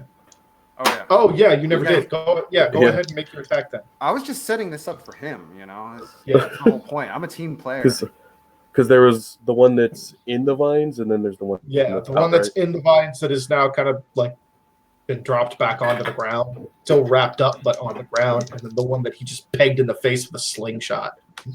I'm gonna go for the one that got hit in the face. The slingshot. All right. What are our surroundings look like? What are close by? Right now you're pretty much in the middle of the courtyard. So to your left is the fountain. There is loose rubble sort of strewn about from broken statues and vases, planter walls around the planters as well. Beyond that, it's mostly plants, either vines covering the stonework. What about around the zombie? Around the zombie itself, it's let's see. There is a chunk of statue near it. About 2/3 of the head of a statue of someone, well worn, but you can tell from the shape of it, it was their head, is sitting near the zombie, and it's about equal in size to 2/3 of a human head. So it was a life-size statue. Oh, okay. So it's like it's got the body and only a part of the head is left. The body, it's not, the body's, you can't see it. It's probably collapsed somewhere else, but it looks like the head was knocked over and slid here at some point. Okay, because I was wondering if I could, like, tackle the zombie into something, like crush it against a nearby wall or anything. If there's anything big enough, no. Yeah, there is the planters for the shrubberies that used to be here they're not super high off the ground. They're about a foot off the ground, but a couple of them do contain the basis for some old statues that aren't too far back. You would still need to make an opposed strength check against it to see if it resists you, but it would be plausible to sort of football charge it kind of into one of those. Yeah, like with my shield up, and even if I can't hit it into it, maybe it'll trip over the planter or something. Yeah, you can go ahead and give that a shot. Yeah, so go ahead and try give me a that. strength roll. 2d6 plus strength. Okay, 9, 10. Okay, it got a 7, so you rush forward, slam into it with your shield, and you push it back towards one of the planters. Go ahead and make an attack roll now. Okay. Damn, 11. Okay, yeah. That was these dice like me right now. Yeah. Go ahead and describe it, because you hear a satisfying crunch. How did that crunch happen? Like, charges him forward, grabs him with his shield, kind of like slams him up, kind of carrying him on the shield, and then bam, slams him down into the planter. Here's the rib cage crack, and the head just pops off. All right.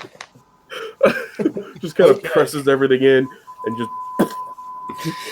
So, yeah, and it does so easily. The body, bloated and rotted as it is, even though these things are bloated and the skin is still wet with the water that they drowned in, the body is fragile enough that, the head comes off easily, the ribs and back give way with remarkable ease when you slam the shield into it and crack it back first onto the edge of that planter.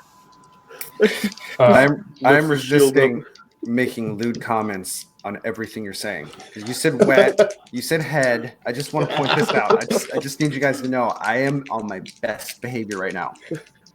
Lift his shield up with the blood on it. You're like, oh, look at that. Cherry pie So- made to order. So the last remaining drowned that's still wrapped in your vine, let's just call it a vine golem, is Vine attempting to rip its The way swamp free. thing. Yeah, there we go. Swamp Thing. Your swamp thing is attempting to rip its way free. Go ahead and give me a strength roll, 2d6 plus 2. And I will go ahead and I will send you stats for your vine creature too. Yes, that's what I need. Oh crap! I just realized everything I've bookmarked is in the same folder. Oh, it's no good. In your porn folder? I mean, there is porn in there, but it's You like don't want to get like your personal stuff and your porn folder mixed up because then it just gets confusing. it's not just my personal stuff; it's my professional stuff. It's everything. Oh well, I have to figure that out.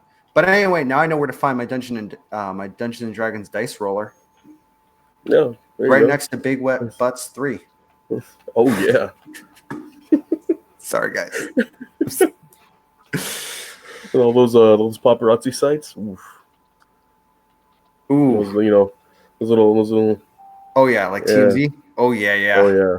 I'm You your catch, like, biggest fan. I'll follow you until catching, you love me. Those pictures Papa. of celebrities coming out of the fucking gym Oh in their yeah. little yoga shorts, and you're just like, yeah, there we go. Oh yeah. That I love yoga pants. It's my second favorite food. Next to butter. I was gonna make a joke about the guy that played Thor coming out of the gym in yoga pants, but I can't remember his name. Chris Evans. Yeah, there you go. Crap, I was Pictures wrong. of Chris Hemsworth coming out. That's a man I'd go gay for.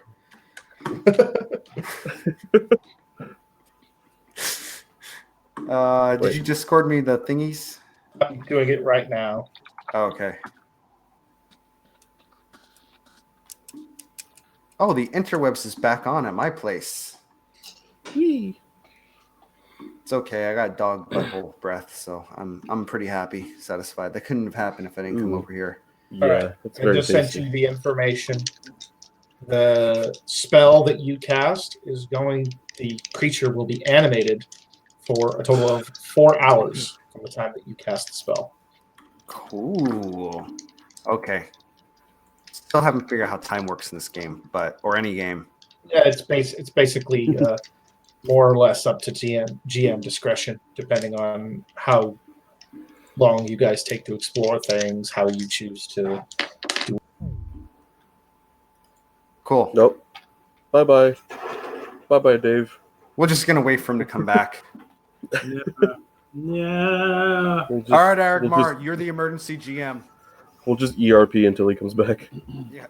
You are now level 100. You have power armor and bolters and big lasers. Oh fuck Uh, yeah. Yeah, you can call for orbital Whoa. bombardment. That was almost bad. Well, you should I see what wanna- Eric Marr was about to do your game, man. He gave me I a wanna call- bolter. Can we call the orbital bombardment on the castle and just be like, well, job's done? It's just And, looking like all of a sudden it was just like shit. It dropped. I was like, we don't really know what happened to your house, lady, but it's not there anymore.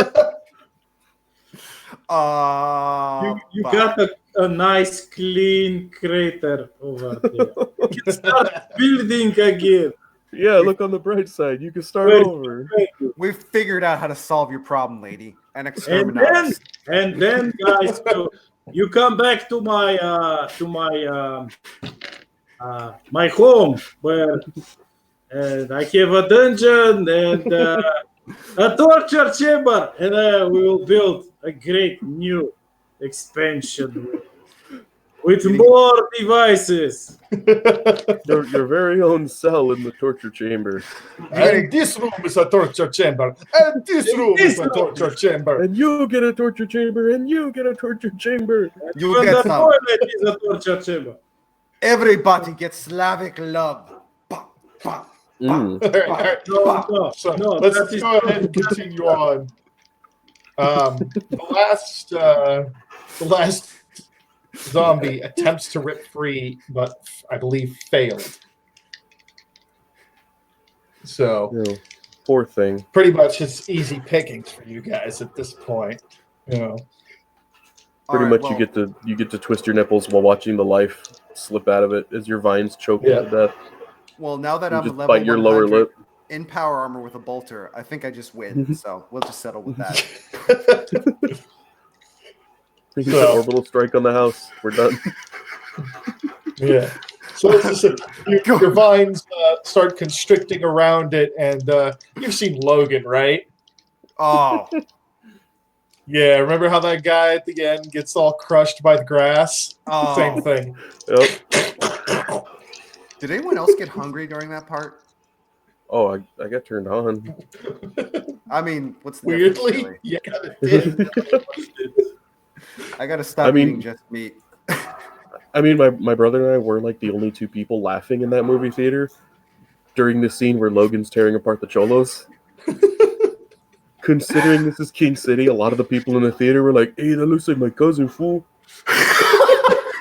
What's that fool with the claws doing the sleepy,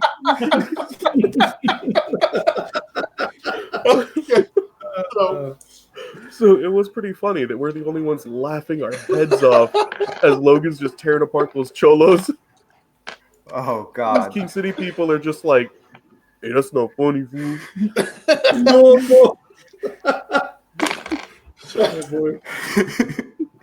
Hey, I say that's my cousin Paco right there. Hey, no, don't want Paco, eh? Moving forward. Oh my God, the Bulgarian here's got to deal with us fucking California motherfuckers. So, Making references. moving forward. What they say about Americans is true. You no All of it. longer see any creatures moving around in the gardens. But looking towards the manor itself, you can see that the heavy oaken doors that lead into the entrance are every bit as dilapidated as the rest of the manor exterior. There are large gaps between the oaken planks, Chungus. and it looks like even though the door is closed, it would be pretty easy. It should be pretty easy with strong enough push or pull to just kind of wrench it open. Easier still if anyone has a tool they can use to help them do that. Well, I got a crowbar. If you have a crowbar, you can make that strength check with advantage, which gives you a. Oh, wait, what the? I forgot I have a hand drill. You got that too, yeah. I got a crowbar and a shovel. And lockpicks. Crowbar Why probably do we- work better. Wait, why do I need lockpicks and a hand drill, though? Can I just use... I can put the lockpicks in the hand drill. Okay, all right, Well, we got because something you going on. can't perform a lobotomy with lockpicks. You have a Yeah, really some good point there. lockpicks will not work for certain locks. Sometimes if it's like a real heavy duty lock, sometimes you might need to drill it instead. I'll just have to use my bloodstained clothing instead. Okay. All right, I so hate when we've that murdered happens. every single one of these weird creatures. They don't have anything Yes. on them. Loot the bodies. No, first rule there's of nothing RPGs of with the value on the bodies. bodies apart from dirty, weather-worn tatters of sailors' clothing. Here's a question. Do any of them have penises? Are they still intact? Two of them still have their genitals. What do I have to roll in order to make a penis necklace? Well, I mean, you did have a little bit of steel wire. You could sort of just make a dexterity roll to try and string it together. Okay, dexterity. You really so- want that? No. It's that bloated, gangrenous penis necklace. Yes, ever No, since you're- I've watched Norsemen, I've said to myself, I need a penis necklace, okay? Looks Lord. good, fashionable, and that's all the criteria I need.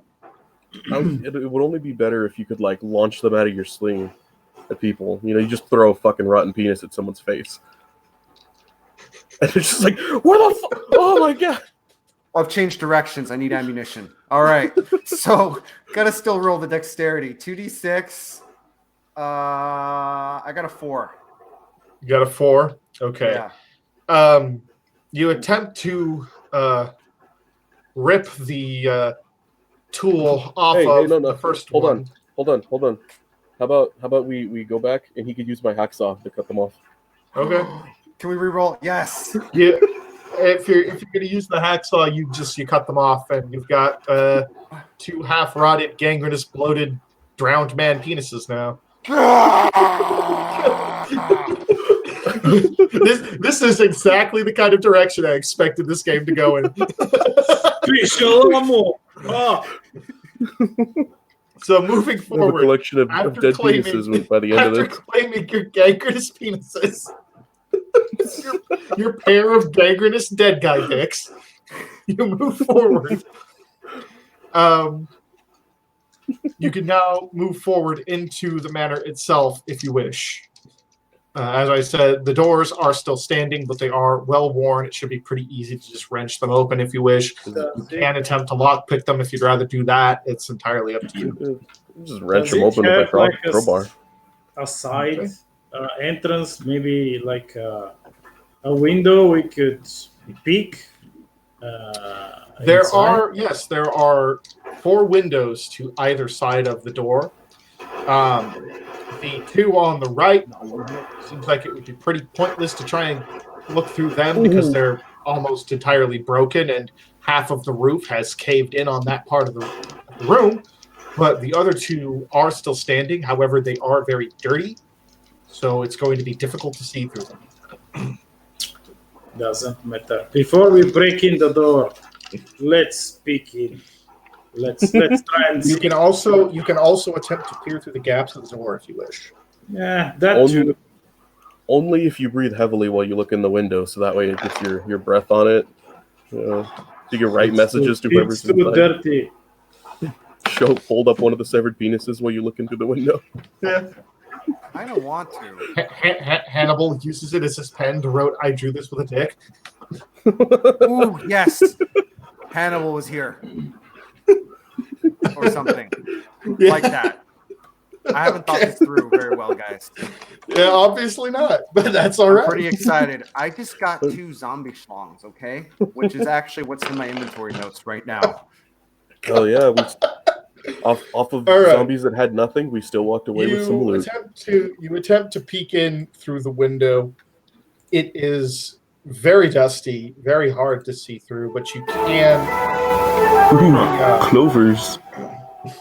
through the or thanks to what little or what moonlight you do get shining through the gaps. Whoa. Fancy! Thanks to what moonlight you get shining through Fucking the great. gaps in the I haven't had any today.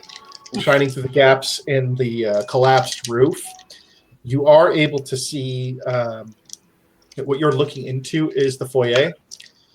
There is a set of stairs to the back leading to an upper balcony on the left-hand side of the room that curve up to this balcony. The balcony is visibly unstable. On the right-hand side, the balcony, the stairs, and the roof have all collapsed, as well as the pillars that were holding up the balcony. You can also see, continuing a little bit further into the room, the foyer turns into a hallway that leads further back into the house. And you can also, you can also just barely behind the stairs of the check again. Oh yeah, actually just to the left of the window, if you crane your head the right way, you can also see there is a door on the left-hand side of the room behind the first pillar, the first of the 3 pillars holding up the left side of the foyer balcony. It's pretty well lit in there. There is no movement there. We can just waltz in. It's not super well lit, but because you have a full moon and it's only partly cloudy, it is well lit enough that you are able to at least see most of that room. Well, Daddy taught me never go into a room without knocking, but I suppose in this case, it's all right. It's Then lit. yeah, we'll proceed with crowbarring the door, I guess. All right. It's Oh, lit, is it- you guys. It's lit. Make your strength roll with advantage. That gives you a third d6. Oh well, 5, 5, and 6 with +1. Oh yeah, you put the thing in there, and the door, like cloud of dust comes off. You hear the ivy on it snap, and then you just push it right open. I'm totally waiting for this dice to shit on me, given my really great rolls that I've been getting. Yeah. It's like, no, I think So you everything's good, and then we'll roll used snake to roll eyes. 20, always like taking a dump on us at a critical moment. Yeah. Oh, dude, the D&D game I've been running for Soren and Nick, when I'm rolling for the monsters, I just start rolling awesome. Like, yeah, well, welcome to my world. A lot of times I have to fudge the roll. I'm like, I roll a 20. He missed. Yeah. Welcome to my world when I use roll 20. It's like I roll amazingly as the DM to accidentally kill my players, and terribly when I'm actually playing and trying my hardest to survive. But moving on. So you crack open the door leading into the foyer. Stepping inside, you can see that there is indeed the foyer seamlessly moves into a hall that continues down towards the back of the house. Being inside, the full extent of the damage that the manor has taken is a lot clearer. The balcony, even on the left side, half of it actually has almost completely fallen in. There's a huge dip in it where it's just about to fall, so it looks incredibly unstable. And looking further down, the entire right-hand side of the house, there's just rubble strewn in that hallway coming from the right-hand side where the roof fell down onto the other rooms. And that entire half of the house is basically completely inaccessible. But looking over on the left-hand side, you can see behind the very first pillar holding up the left-hand balcony, there is a door that is closed, a small wooden door. And the hallway continues down probably about 100 feet or so. And but you can't quite see the end of it. You can, however, see, or you can't really make out the detail at the end of it, but you can see that whatever wall is there has apparently been damaged. There are small shafts of moonlight shining in. So the lighting level is actually pretty decent. The lighting level is decent in this room, and down the hall, extending out from the foyer at the very end, you can see, like, you can't make out detail on that wall, but you can see that it's damaged because you can see small shafts of moonlight shining through cracks and gaps in that wall. And it also looks like that wall's kind of sitting at a weird, like, angle and partly curved. Like, before we go in, I guess I'll ask my team, any boys got a lot? We got a lantern.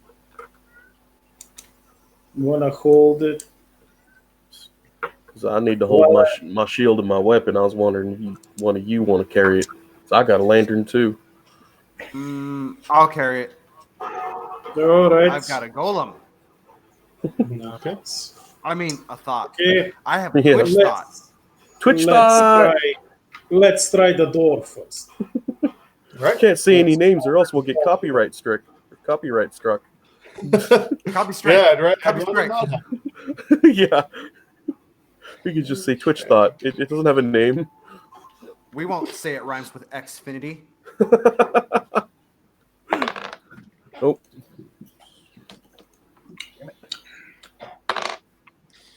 Okay. So you head down towards that door. It's a small wooden door. It too looks pretty weather worn and well damaged. You can see little scuff and scratch marks along the surface, cracks between the wood where it's warped. It does not appear to be locked. You can also see there is a little bit of light coming in from the windows on the opposite side through the cracks in the door. You can see that. But since the moon is actually over the opposite side of the house, it's not as well lit as the foyer is.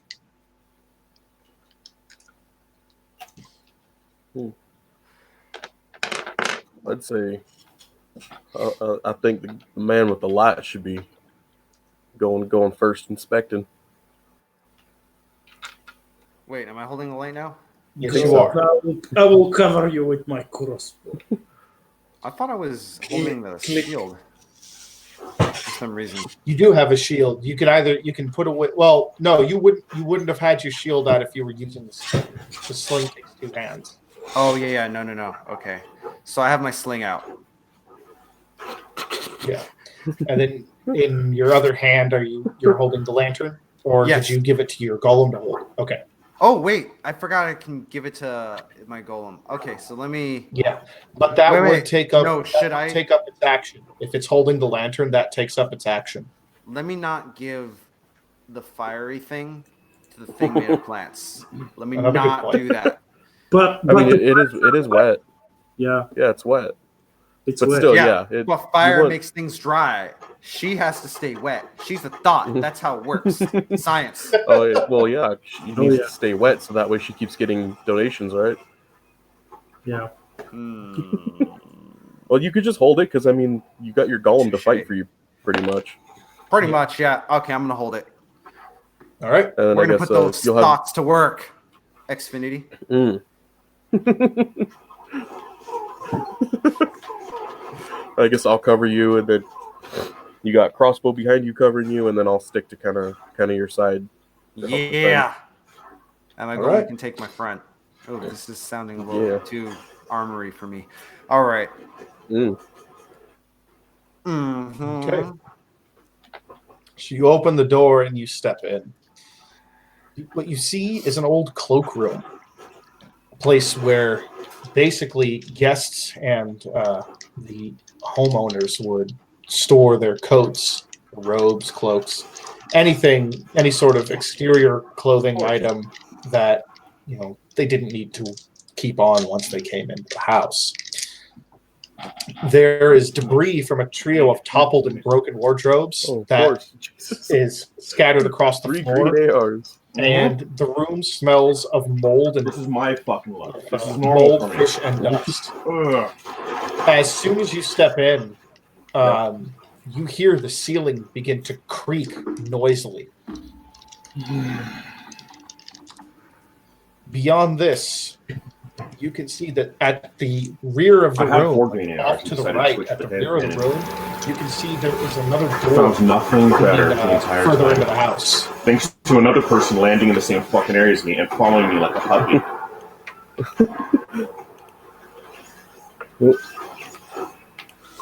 No. Okay. There's not really anything of interest in this I'm room. the one Then. they fire at, huh?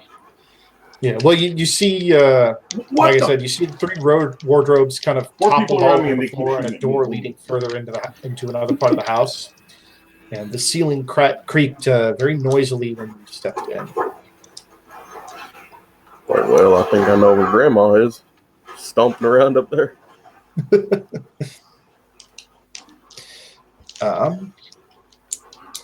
Let's Of see. course. Let's say. So, which of you is going in first? Hannibal's the one going in first, right? Well, I mean, I can send my golem in. Yeah. Well, you were going to go in first because you had the lantern to kind of check. I mean, I was assuming your golem was going to go with you. Okay, I'll go in first because there's 2 of me. Xfinity. We're gonna name. Notice. I named the golem Xfinity. I dubbed it. You notice there's something in the middle of the room underneath one of the wardrobes glinting on the floor. Looks metallic. Ooh. Ooh. All right. So I am going to go up with it. I'm going to pull out one of the zombie schlongs and I'm going to poke it. Okay. What you see is as you go there, you see sitting underneath one of the wardrobes, it looks like an old it's tattered and very heavily damaged, but it's a red Admiralty cloak or coat. Ooh. It's pretty much worthless at this point for the most part, the fabric is far too damaged, far too dirty to be salvaged. However, you notice that it still contains 3 of its buttons, which are sapphire inlaid gold buttons, about yay big, about the size of a penny. And it also has a silver cufflink in each of the sleeves. Ooh, blues. Yeah. Well, it sounds like that's worth some money. Ooh, okay. I'm going to thief it. Okay. So you attempt to wrench it out from beneath the wardrobe. Go ahead and give me a strength check. Strength check. That's 2d6s, right? I just want to make Yes. sure. Okay. Yes, 2d6s. Basically, Okay. every check in this is 2d6. Okay. Good. What if That makes what it if easier. what if your little Twitch thought helps you? That would give you advantage, so it would be 3d6. 3d6. Okay, let me do that. And I've got 11. You easily pull it out from underneath the wardrobe. You basically don't even need to pull up the wardrobe. It gets a little bit more torn and damaged, but ultimately that doesn't really matter since the buttons and the cufflinks weren't stuck under the wardrobe anyway. 288. So now you have the damaged crutch. Admiralty cloak. However, as you wrench this thing out from the wardrobe, you once again hear the ceiling above you creak noisily. At this time, the creaking isn't stopping. In fact, it seems to be getting Got him. louder and more constant. I need you and your golem to make dexterity rolls. Can I try to help cover them? Yeah, you can attempt to give them God cover or damn help it, pull them dude. out if you want. Like kind of cover them with my shield or something? Yeah, you can try that if you want. Okay. So Being sticking attacked. close to them. So what are we supposed to? If you're going to attempt to cover him with the shield, you'll need to make a strength save. Okay. Strength save.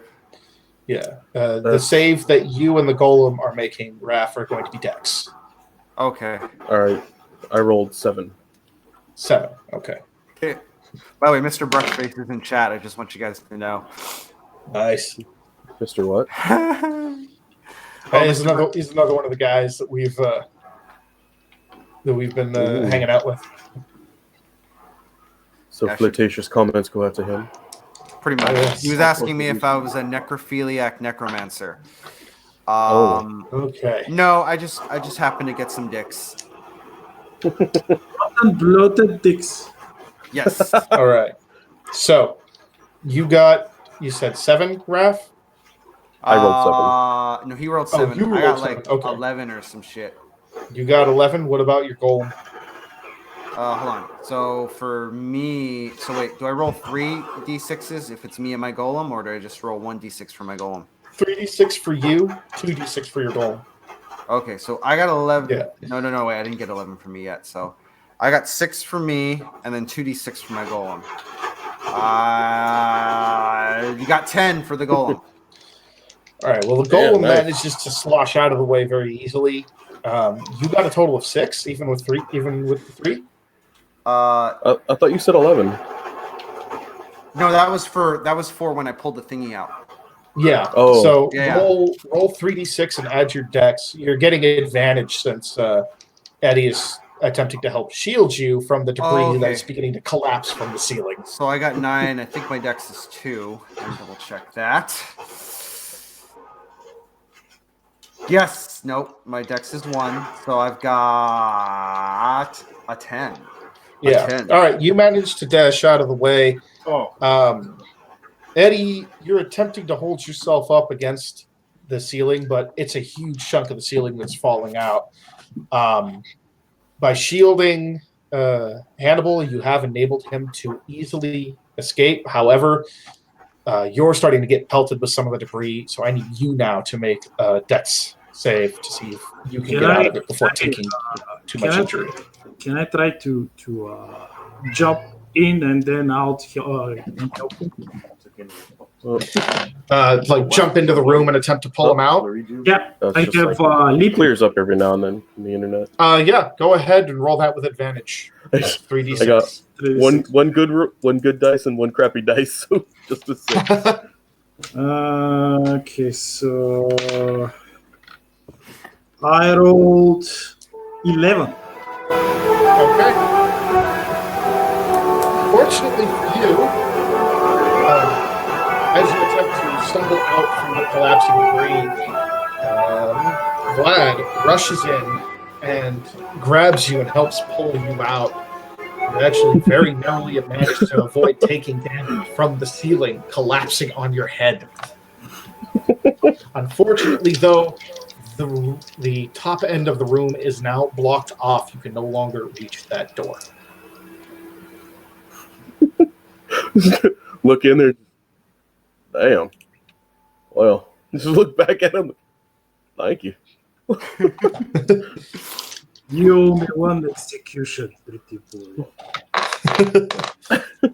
Oh, I get my looks from my mama.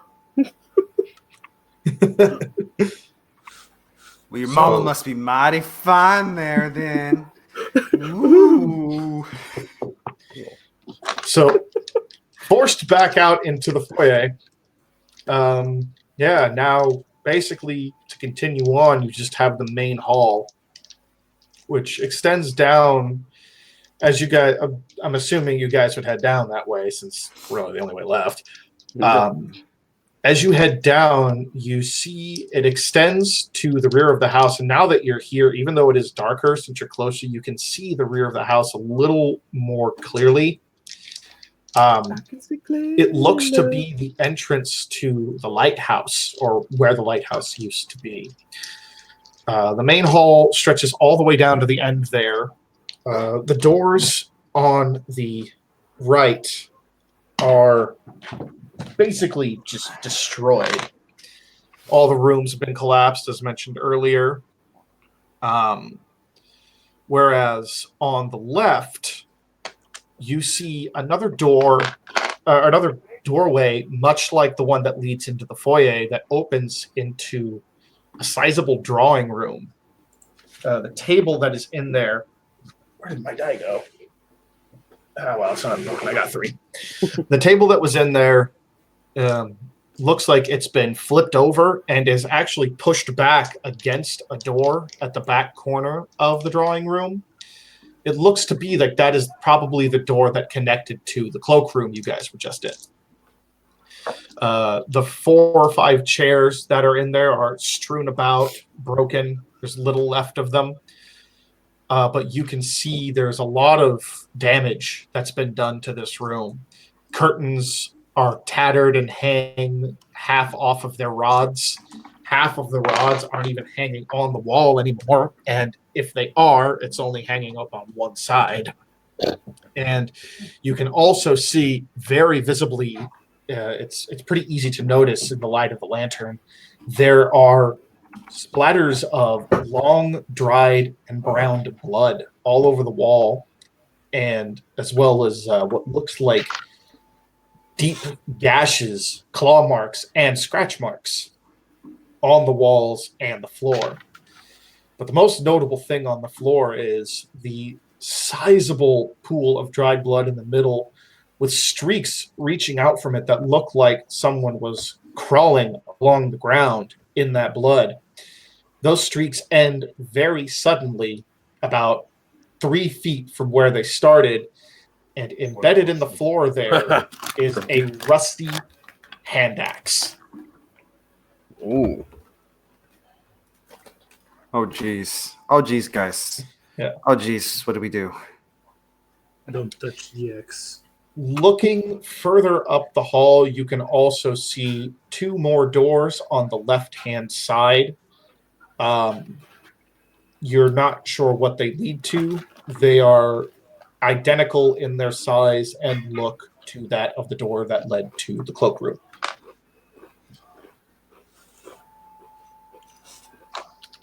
I want to take the axe. Okay. I'm going to kind of inspect it. axe, it looks like your typical, your typical hand axe, the kind that you would use to cut some lumber with. You can see the head is very rusted. It's an old iron axe. The head is pretty rusted out, but you can see beneath the rust there are flecks of dried blood on the edge of the axe as well. The axe blade itself is chipped. The wood of the handle has begun to age.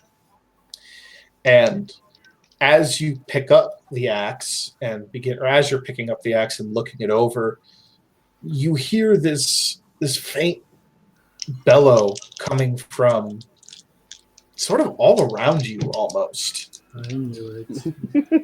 It seems to go, "Oh, betrayers! Betrayers!"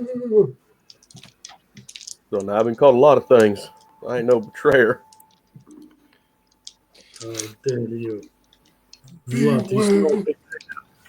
You fucker. Beware of the daughters. They will betray you all. As you hear this voice sort of filling the room around you, you feel a chill wind enter, and the room begins to glow a dim blue as this middle-aged man, this spectral middle-aged man appears, his face contorted in pain and terror. He has been disemboweled, and in his back you can see large gashes the size of the axe head where it has clearly been planted over and over. Oh, Jesus Christ. Yeah. He stumbles towards Eddie and attempts to grab at his shoulders. Of course, there's nothing there. So even though it looks like he's grabbing your shoulders, you feel nothing but, just a chill. And he looks to almost be pleading with you. It's like, beware them. They will betray us all. Beware the daughters. Beware she who shrieks. And as he says this, he fades once again into nothingness. And the room, the chill breeze and everything vanishes, and the room goes quiet. Huh. Well, got me a woodcutting axe. Yep. We'll say it's, just call it Sarah's axe. And The broken one that she murdered her father with. Probably cursed. If you believe in curses. No, I got nothing to clean it. Okay. Well, what was the name of the lady that we were working for? The lady you were working for is Camilla Wendy Westerly. Dunlop. Wait. Well, that was her fake name, but Eddie sussed out that she was, she was lying to you guys. She was using an alias. It's Camilla Westerly, the youngest of the four Westerly daughters. Camilla Westerly. She does sound like a lying bitch. Okay. So wait, she's still here? Where the hell is she? I forgot. She's outside. She's actually not on the property. Yeah, damn, because I have a tentacle creature here. Okay. Oh, as long as it stays alive, then we'll use it for her. Further up the hall, there is, like I said, 2 doors, as well as the entrance to the lighthouse itself. You can just kind of barely make out the entrance to the lighthouse with your lantern, but the 2 doors to your left are they're both wooden doors, same size and style as the one that went into the coat room, whereas the door to the lighthouse was at one point an ornate wrought iron door, but it is long since the detail that it had is long since faded because of all the rust.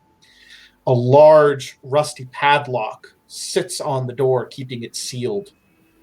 And you can now see that, the reason why you guys were seeing shafts of moonlight kind of waft in through here are because there are gaps in the masonry where where the lighthouse sat, some of the plaster that was used to hold it together has begun to flake away with time. Unsurprised, considering that the lighthouse fell quite a few years ago.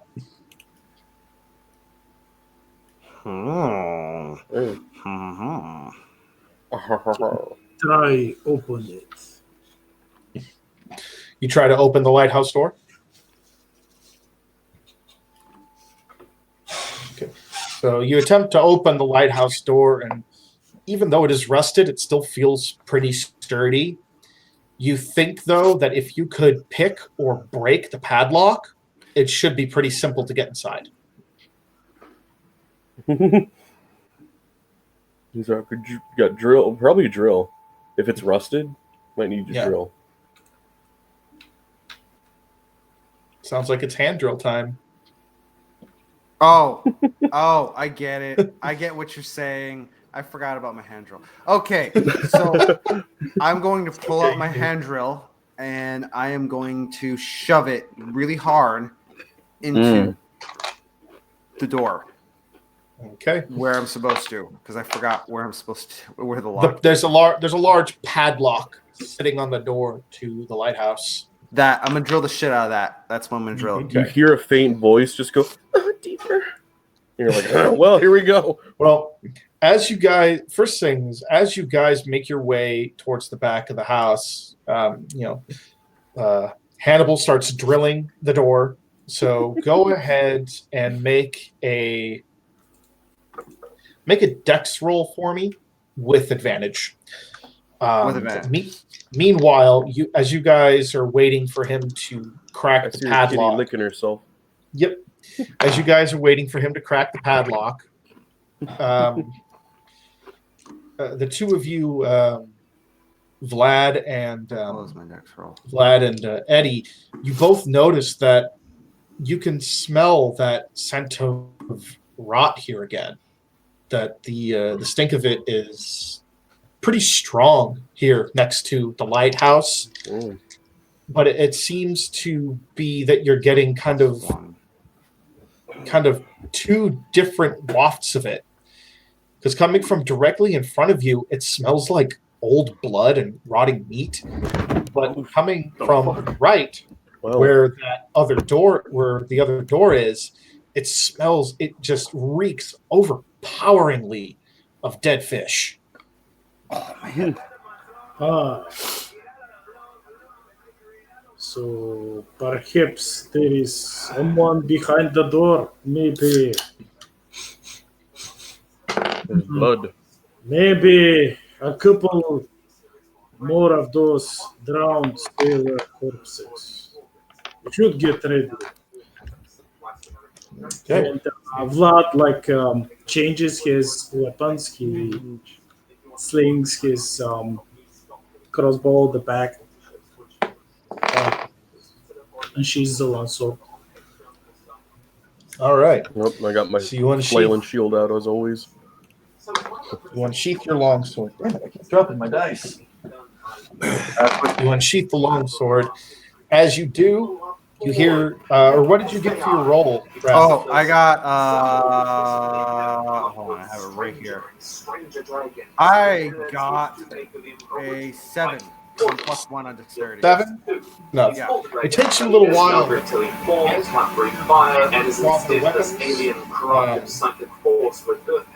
As your companions draw their weapons, you hear the satisfying clink of the lock releasing. Drilled into it, you've basically destroyed the interior mechanisms, so the entire arced part of the lock, the entire padlock itself just falls off. The bar that was holding it in place, you can now just pull the bar out and open the door, if you wish. I do. I'm going to do that. Yeah. I don't care about waiting, and I'm also going to touch the axe. Just let me stir. You reach back and gently caress the head of the axe for good luck, I guess. It's like sitting in my belt, I guess. You're like caressing it up. Nothing happens. The ghost doesn't reappear, but then you pull the door open, and immediately, like a heavy gust of wind, whips in, and you are now once again exposed to the open air. The lighthouse, as mentioned earlier, has completely collapsed. The only remaining level of it is this ground level. The stairwell is gone. Most of the back wall is gone. In fact, the only thing that remains of the stairwell is the first step leading up. The floor is empty. Any rugs, any amenities that they might have had on this entrance level have long since blown away. And you can see at the back of the lighthouse, about 3 feet wide, there is a hole where the masonry, the bricks that were laid there, have fallen away into the cliff itself. Ooh. So let's see. So what we got, we have like basically a big empty area, a big empty room. Mm-hmm. There's a big hole, empty bricks. Wait, I'm trying to. Why am I not understanding? Yeah, you've got basically you've got like the remains of the ground level of a lighthouse. You're looking like 20-foot diameter circular room. All that remain, like most of the walls have collapsed. The highest part of the wall is this part that is connected to the house. Most of it is maybe like 2 or 3 stones high, at most maybe waist height. You can just kind of see the ocean kind of stretching out in front of you. The wind has gotten stronger. The clouds have started to kind of cover the moon. It feels like there is a storm coming. And at the back of the lighthouse, there is about a 3-foot wide hole where some of the stones have fallen away into the cliff itself. Okay. So I am going to go inside and explore the room.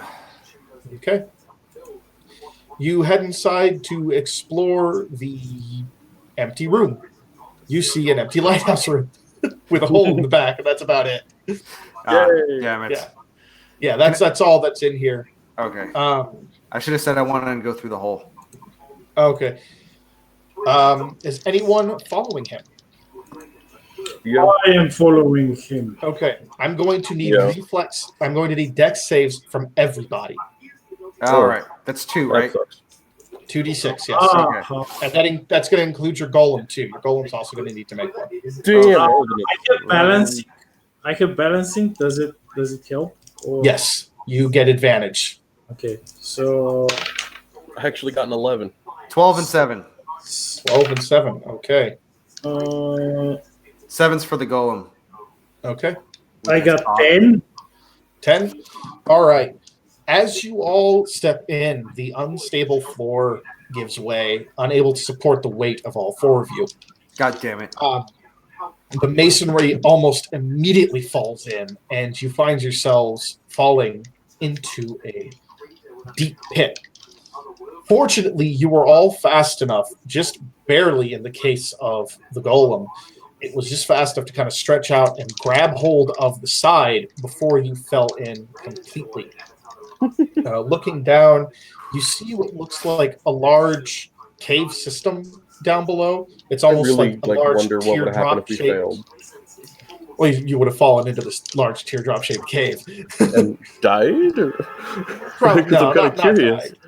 But you can see this large teardrop shaped almost cave down below the lighthouse. However, with the moon now moving behind the clouds, it's more difficult to see what's down there. With this cave open, though, you can hear wind rustling throughout, and you can kind of feel it blowing up and out of the cave. And now that smell of rotting meat and old blood smells considerably stronger. Whatever it is that's giving off that smell that particular smell is definitely down in whatever this cave is. Smells exactly like this sport he smelled before. Wanna go down and chop them to pieces.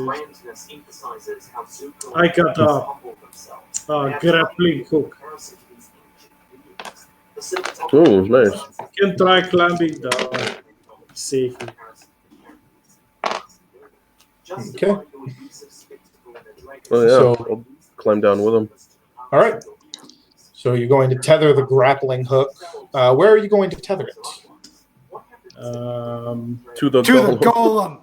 No, to the door. The door, like the door frame. Okay, yeah, that'll work. That'll definitely support you guys' weight. To Xfinity. You guys can head down. You think that even though you do have a pretty secure hold with the door, it looks like with this place being unstable, it's probably only safe for you guys to go down one at a time. Now, the golem would be able to kind of stretch and snake its way down the side of the wall, so you don't have to worry about that.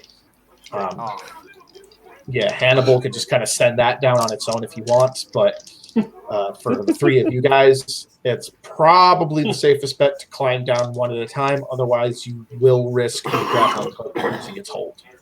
What if Hannibal wears the golem like a suit, and it Dr. Octopus's him down there? Can I do that? You can attempt that if you want. To have it carry you down. Yeah. You can, extra roll arm. a strength check for the golem.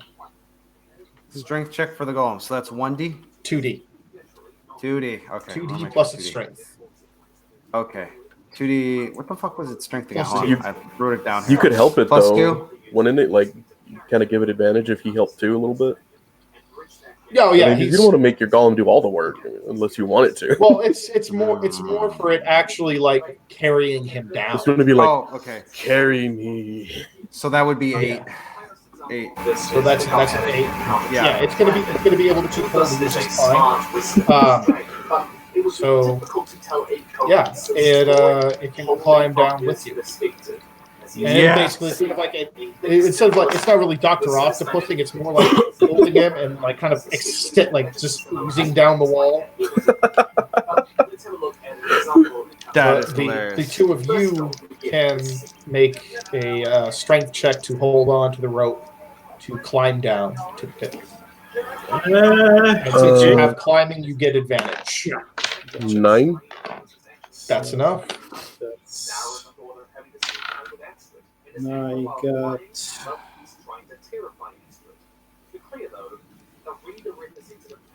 12. Oh yeah, you guys are easily able to climb down into this cave. As soon as you get down there, the stench is just overpowering, and you're not really entirely sure what exactly it is that's giving off this stench, but you're pretty sure, you're positive it's coming from a pool of water in the middle of this chamber. There's a fat boy about to go behind me. There he goes.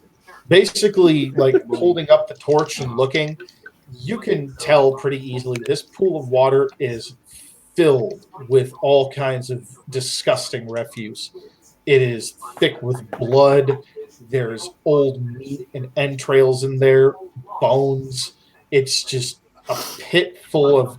It's basically a water pit full of dead meat.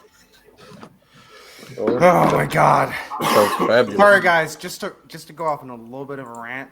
One of my fucking friends on Facebook is driving me up the fucking wall. I'm so angry at this. But anyway, I just need to say that on stream. So now I'm going to go murder everything in this damn game. He's like, I'm going to rant for you, Dave, you and me. We got to start talking about postmodernist bullshit and stuff. Not to get too far off on the stream, but... Oh, no. This guy's like... You being called a Nazi or what? No, it's just that someone's saying that I'm giving the wrong definition of something for postmodernist. And I'm like, I've been studying this for a long goddamn time. And he's like, Marxists and postmodernists don't go together. Yes, they don't, but they do in practicality. You idiots. If you're seeing this on Facebook right now, Sal, you're a fucking moron, okay? Stop being such a thought Nazi. Tell me that shit all the damn time. I have an actual guy who's lived under a communist regime here. He's the one who's telling me shit. So, you want me to actually do a definition of shit? Stop making fucking telling me I'm wrong, you thought Nazi. Suck my zombie shit. All right. I got all the masculine rage out of here. Toxic masculinity out. Now it's time for toxic femininity. Okay, let's do that. As you enter the room, you can see there's something that appears to be disturbing the water. Something appears to be swimming in it. You see Pee in the water. a spiny fin kind of peeking above the surface every now and then. It sort of like peeks up and then dips back down below. Hit it. Shoot it.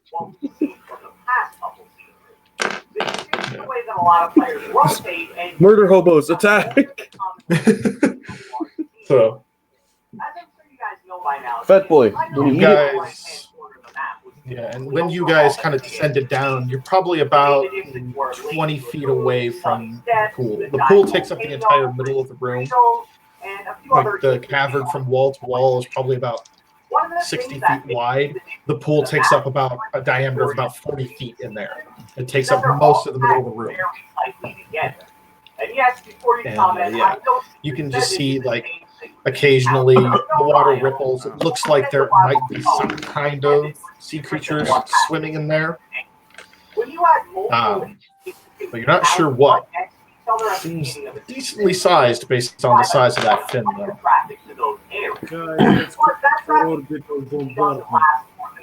Let's try to feed it a zombie penis. Yes. Yes. Wait. Vlad, Put it on the line. he impales the sword in the the sand or the between the floor tiles, so that he doesn't need to sheath and unsheath it. He takes like aim with the crossbow and acts like throw that diseased penis in it. When it reaches up to snatch it, like to eat it, shoot it down. Oh, see, because we could attach the steel wire to something like my shovel and put the penis on the end. Because we got steel wire and I have chain. Yeah. You make a fishing pole with a zombie penis on the end. Okay. I mean, if you want to try to sacrifice a zombie penis or put something like that together. I want to sacrifice a zombie penis because this guy said, I won't never in my life waste a fucking second more than I already have. This is supposed to be one of my best friends from high school. I'm sorry, guys. I'm going to put the phone down. I'm so fucking Yeah. Enjoy the game. I'm going to enjoy the game. And you know what I'm going to do? We're going to use the game. From now on, every action I take will be with these zombies' penises, okay? From now on. This is my revenge. Humor. So you rig up with a shovel and a steel wire and a rotten, drowned man's penis, a fishing lure. Yeah. And Oh, my God. you start moving towards the pool because the wire isn't that long. You start moving towards the pool to kind of sling it out there. And as you do, you see the creature that's swimming in there. Her head is peeked up above the surface.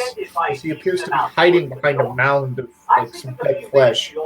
She looks terrified, and it appears to be a mermaid trapped in this pool. And her eyes kind of widen as she looks at you, and so if you're going for wings, you're going to need to be very careful anytime you're in that orange circle that I just showed you. If you take a fight in that area, it lasts more than maybe 20 to 30 seconds. What happened with the swinging dick? Come on. Well,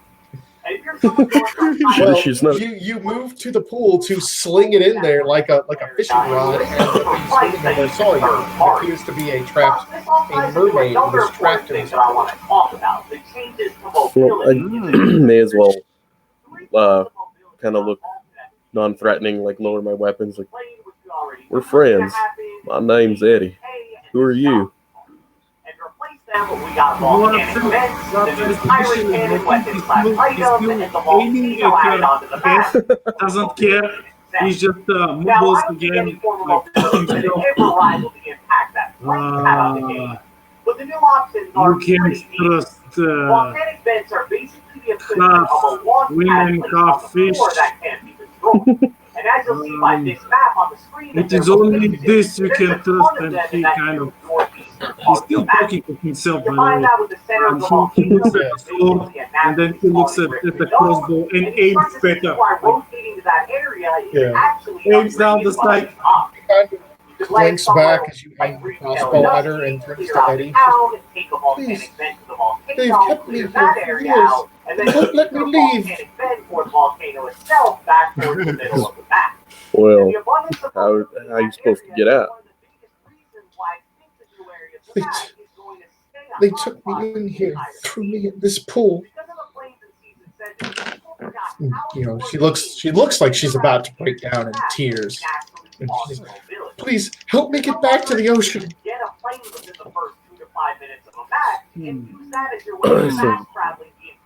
Oh my God, there's another cat. Sorry. Yeah, I was saying Fat Boy is over here. I made sure he's on the screen. What He's can dark, you so. be eating here? You've been eating those corpses. Don't like them. She says, no, they've been feeding me fish. They're chasing the three of them. I don't believe it. Who fed you? The sisters. I don't see any fish. We see only corpses. What kind of squeaky eyes? Make a will roll, all three of you. Aha!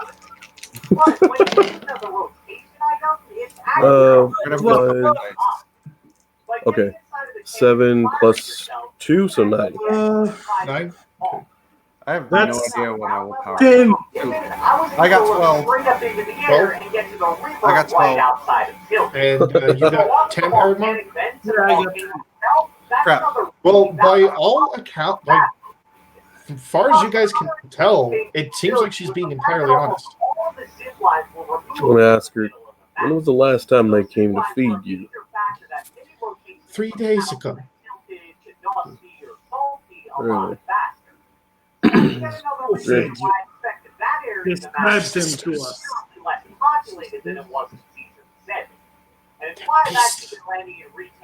Corrupted by the goddess. They were human. He's gonna talk. Now, we're gonna help you, but is there anything we could get in return?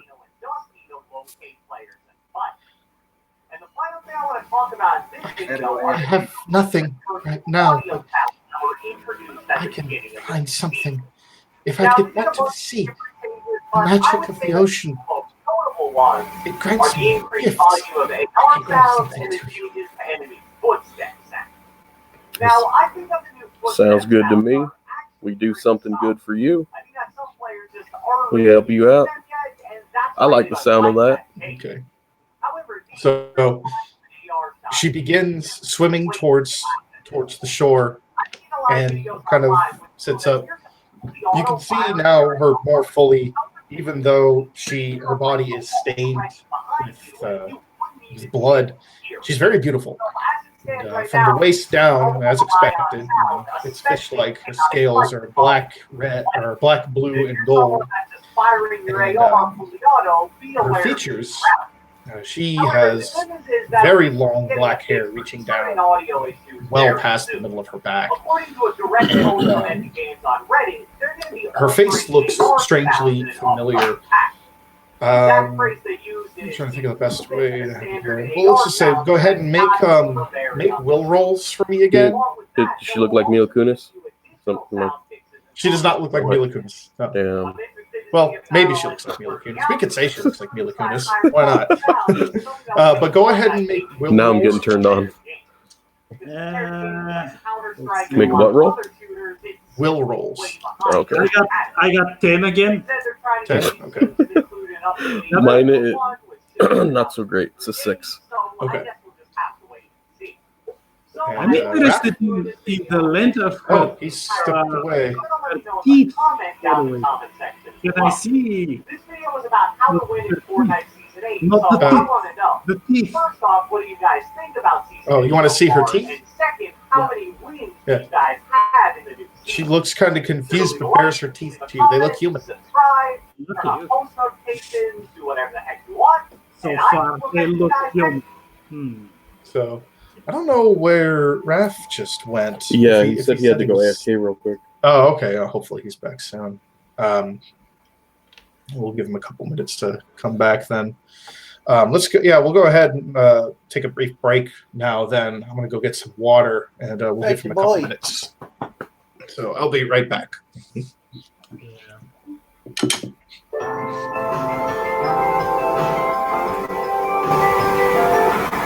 All right, we'll grab back to.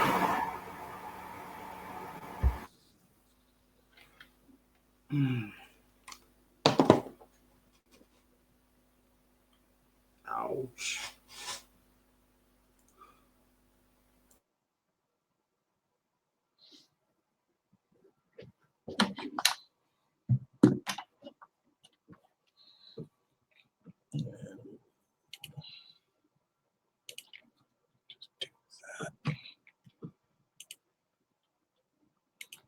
Came off for now.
Hey, sorry about that. I just got an emergency phone call. Hey, no problem. Yeah, that's all. Are we still? We took a short break. So Okay. Mar and Luke should be back shortly. Yeah. I don't know how much you missed, but I missed a decent amount. It's just that yeah. Are we still live and streaming? Did you pause? Yes, we are. Okay. Yeah, we're still live. We just stepped away for a moment. Yeah, it's just that there's a couple things going on with several different family members all of a sudden. So. Oh yeah. I know how it is. Yeah. But basically, so you know that they spotted a mermaid. Did you know that they spotted a mermaid? Yeah. Okay. So the mermaid approached you guys, asked who you were, and Eddie took charge. And but Vlad was suspicious. So, but she managed to. Oh yeah, I believe you already made the roll. She seemed convincing that she just needed help, and she has started swimming to. She's swum over basically to the shore, and it's like kind of suspending herself up on her arms. She looks very beautiful, and you got the sense that she seems somehow familiar. She's entirely human from the waist up, from the waist down. Mm-hmm. It's fish features. She's got like a very long tail of black, blue, and gold scales. And from the human features, even though her body is kind of stained with the filthiness of this pool, she still looks very beautiful, long black hair extending well past the middle of her back, and her face seems a little familiar to you guys. I called for will rolls just to kind of determine if you can pinpoint how and why it seems familiar. So far, Vlad, I believe, rolled a 10, and I don't think Luke said what he rolled for Eddie, but he said it wasn't very good. Do okay. So I need a will roll from you to see why she seems so familiar. Okay, I got. Let me see. I rolled the will. And you have a +2. Okay, so I got 12 then. 12? Okay. Yeah, I got 12. Yeah. So it seems almost immediately apparent to you, but I'll wait on that until they get back. Should be about 5 minutes or so. Yeah, no problem. Yeah. I don't mean to just there's a couple emergency things going on. I think I might have to cut out about 45 minutes from now. I don't want to do that on your live stream. Yeah. We should be able to finish up by then. You guys are actually moving through this place pretty quick. Okay, good. So he's back. Yeah, I'm back. I was just about to ask you when we're going to wrap it up. Perfect. Yeah, we should be wrapping it up. We are close to the end, but they don't tell you they're at work. In about half an hour to 45 minutes. Nice. So right on time. So, Okay. Eric Mar, I think you said you got a 10 on your roll. Yeah, I got a 10. Yeah. And then Raph just got a 12. What was the roll that you got, Luke? I don't know if you actually told me the number. 6. 6? Okay. Yeah. With my +2 will too. Okay, so she swims up and reaches a hand up to you, like as if asking for you to help her. And she says to you, I will need to be carried.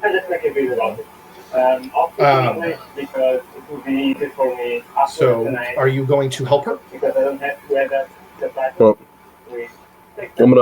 I'll offer to help her, but as I'm reaching out, I'm gonna tell her, now just remember, a boy here don't trust you too much. So if you try pulling something funny, he gonna take care of you. And then he kind of motions back to Vlad with the crossbow. She kind of glances at him nervously, gives you kind of a nervous but relaxed smile as she reaches out. So, reach out to grab her hand. As you reach out to grab her hand, it dawns on Hannibal and Vlad. It dawns on you both why she looks familiar. Kind of shocking, like Camilla. And as you reach out, she grabs your hand, Eddie, and then reaches for the axe. And says, I haven't played with this in years, and swings. And I shoot her. All right. Shoot her in the face. So you fire the crossbow bolt, and she's making a swing. What's your total armor? +2, because I have the armor and the shield. Okay. So because you have the shield, you're able to catch the blow, but she does hit you a little bit. You take 1 point of damage from the axe. Oh, she grabs it and hits. Damn. Yeah, she grabbed the axe off your belt and swung it at you. Bitch. I told you.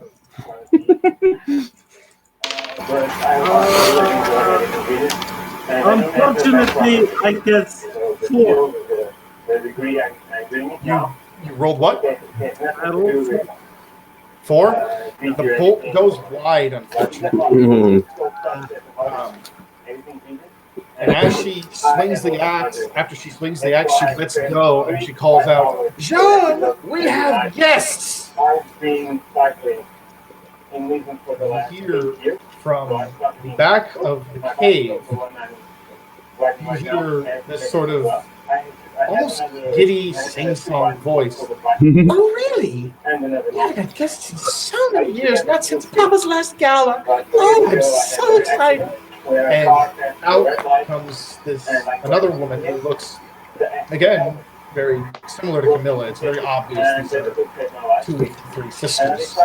She comes from the southeast side of the cave. You notice there are old sails hanging like drapes. As she steps through them, behind her, you can see there's this sort of makeshift room that appears to have been put together from items from the house above. All of them look very old and beaten up. And unlike obviously it would be Sarah, given the mention of the axe, unlike Sarah, who is very obviously not human anymore, Jean still appears to be completely human. But there is a definite madness in her eyes that is kind of unsettling. Yes. Of course, Eddie pulls out his flail then and goes, well, 3 men, 2 women. I don't much like them odds, but I guess we could play. 3 men and a golem. Well, all right. And an anime tentacle monster. Yeah. Use the golem to pull her out of the water. Pull her out Tie of the her water. up. Yes. Tie her up. Raph, you do have one action that you can make in response to Sarah's attempt to axe Eddie. A question? Mm-hmm. To axe Eddie a question. Oh, yeah. Because I was sitting there thinking I had to defend him now. And I was like, oh no. Let me see. So, wait. So she's asking him a question? Wait, I'm confused. No, I'm making a joke. He was making a joke. She grabbed the axe from his belt that she used to kill her dad and like swung it at him. And hit it with him. So okay. she attempted to axe him, and then he made the joke of her axing him a question. See, for some reason, that's what I thought happened. That she asked him a question, not that she hit him with the axe. So what I'm going No, to she actually hit him with the axe. Okay, can I try to smack her in the face with my club? You could try to do that as she's swimming away. Yes. No, wait. Can I have my vine creature grab her? You can attempt that as well. I'm going to do that. So he's going to need to make an attack roll. True night. 2D. That's a 7. And my vine has a +2 for the strength, right? For attack. So it's attack bonus. So it's +1. Oh, +1. Okay, so 8. Okay. So it lashes out and attempts to grab hold of her. Unfortunately, it's not able to grab hold of her because she has swum back out into the water. And she's a slippery little fish. It is still able to actually strike her, and you do see the vines lash out, and they do leave a cut across her face. Tangela used Vine Whip. It's super effective. Yeah. Because she's water type. And she lets out like a shrill shriek and kind of eyes you and your creatures. How dare you! And as she does, you see the pool around her is like she begins to change shape, transforming from a beautiful mermaid into like this hideous creature. Like her skin, like her hands kind of gnarl, her nails grow into long claws, her skin turns scaly and slick, same colors as the rest of her scales, and her head looks almost like that of an eel. Grandma, I knew you were here. Yeah. Meanwhile, as the pool churns around her, you see the meat and bones are kind of amalgamating and forming this pseudo-humanoid shape that kind of starts whipping around, and so she's as it's like a doing bone this, golem? you can hear the other sister like applauding happily as this thing is like forming up in the pool, and she appears to be swiftly attempting to make her way to the pool herself. Can I shield charge the other sister that's like trying to get into the pool? Charge Jean as she's trying to get to the pool? Yes, you can make that attempt. We'll bull rush that bitch. All right. I don't even need a feat to do it. She is quite a ways away, so you're going to have to rush pretty quickly. So go ahead and give me a dexterity roll. Okay. Ooh. Bam. Nice. 11. 11. Okay. 11. She did not best that, so you were able to reach her in time. Go ahead and make the attack roll for your rush. No.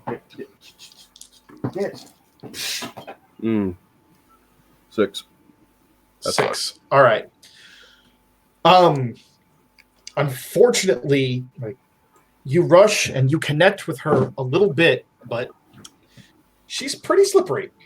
Not in the literal sense, but like slippery as in like, quick on her feet.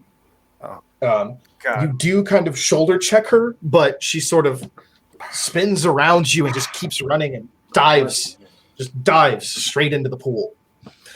And as she does, she kind of resurfaces in the midst of this like massive meat and bones, and just like the biggest grin in the world on her face. We're going to have so much fun. No, you won't. it's terrifying. But not electrifying. We need a Pikachu to shock that water. So, as the creature, this massive meat forms up, it lashes out with a gory, let's just say like gory tentacle, whips out at Eddie for daring to attack its mistress. Come on, then. You said yours was an 8, right? Well, I got I have the Your armor and armor? the shield, so I'm not sure what that armor is. Well, you've got light armor and a shield. I think that's Yeah, that's 2. 8. So. Oh, excuse me. It lashes out and smacks you with a wet, nasty, stinking, rotting meat tendril. You take 1 point of damage, and I'm going to need a strength roll. Well, that hurt. All right. Just as a note, by the way, anyone who has a shield that takes a hit can actually shatter their shield in response to the hit, have it break to avoid the damage. Okay. Well, I rolled an 8. Okay. You rolled an 8 for the strength? Yeah. You are able to overcome it, but the overpowering stink of its rot makes you gag. You almost felt like you had to throw up. Ooh. So Okay. it's like being in Russell's bedroom again. But did he throw up? He did not. Oh. Yeah. So it's back to you guys. I shoot the other bitch in the face. The mermaid or the human? The mermaid. She's The doing mermaid. magic and shit. Okay, so I aim at her. At her face. All right. Let's see. Ooh. Oh, of course. 11. God damn it! You fire the bolt, and it pierces through her neck. She screams out in pain, and but is still alive. And she wrenches the thing out, and then just dips back under the water. Raph, Hannibal. Let's see. I'm gonna have my thought attack. Ooh, girl on girl. Oh yeah, this is how it's gonna go from now Pull on. the bitch out of the water. Gonna rip her out of the water. Well, I'm Rip gonna her try clothes. I mean, her out of the water. Oh yeah, let's do this. Wait. My thing has a +1 to attack. Was that an attack or is that a dexterity thing? Attack. Deadly. Yeah, Okay, +1 to so it's attack, going to be +2 to 7. dexterity strength. So a 7 to attack. Who are you attacking? The one in the water. Okay. Unfortunately, because of the water, because of the nature of how your golem is put together, it hits the water, but is not able to reach her. The vines kind of begin to disperse over the surface of the water. It appears that it cannot penetrate the surface, thanks to the nature of your spell. I've learned something. And it goes now back around to Eddie. All right, so there's one of them in the water, and one of them is... She reached the water, but she's like easily reached. It's the one that hit me. Well, no, the one that you attempted to tackle, she dove into the water too. She is now standing amidst that mass of meat and bones. Am I able to reach her? Or? She's in the middle. She's in like the middle of the pool, so she's like 20 feet out into the water. Like, yeah, she's actually like standing inside that writhing mass of rotting flesh. What's Why is it? What's everything like? Maximum wetness. What are our surroundings in here? So basically, you're in a large kind of teardrop shaped cave that in total is about 60 foot wide, and the pool is directly in the middle, and it's 40 foot across. So it's a circular pool about 40 foot across. You've got about 20 feet of land. You need an SMG. You don't know how deep the pool is, but clearly it is deep enough that that the one human sister was able to safely, at least safe enough, dive into it. It seems.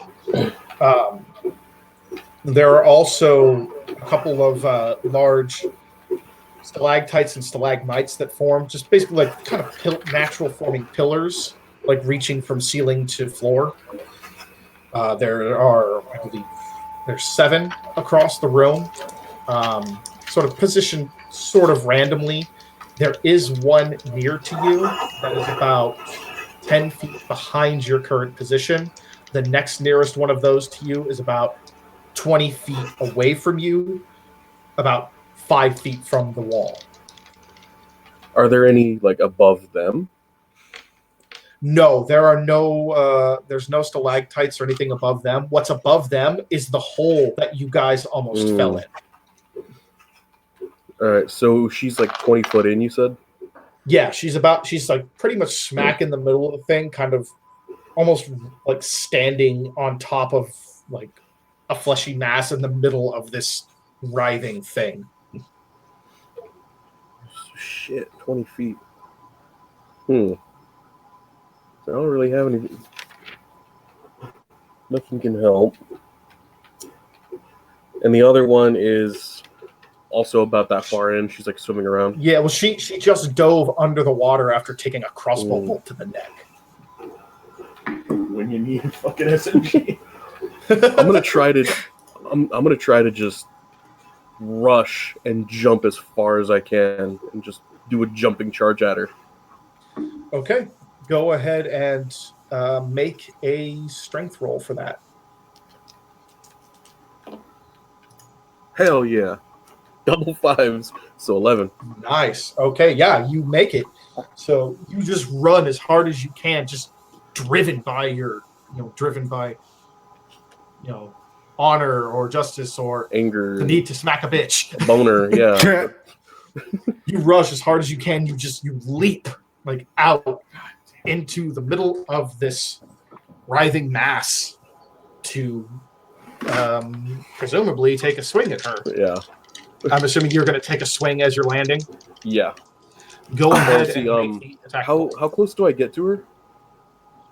Too close. You'd probably get within, I will say, oh yeah, no, you're pretty much right there. You're within striking distance easily. You could try to grab her now. Yeah, I'll do that. I'm gonna try to grab onto her. So it would be part of your. This is actually going to be part of your jump because you were able to jump pretty fucking hard. So just do another strength roll or an attack roll. Attack roll. Okay. 6, 9, 10. Yeah, you grab her and land on her with most of your weight. kind of like smashing her like into this massive, this writhing mass of meat and bones, and she like chokes out as your arm kind of pushes a little bit against her throat, but she is she's still conscious. Just grabbed on her. No. How's it going, baby? I don't like this kind of play. And she like swipes a hand at your face.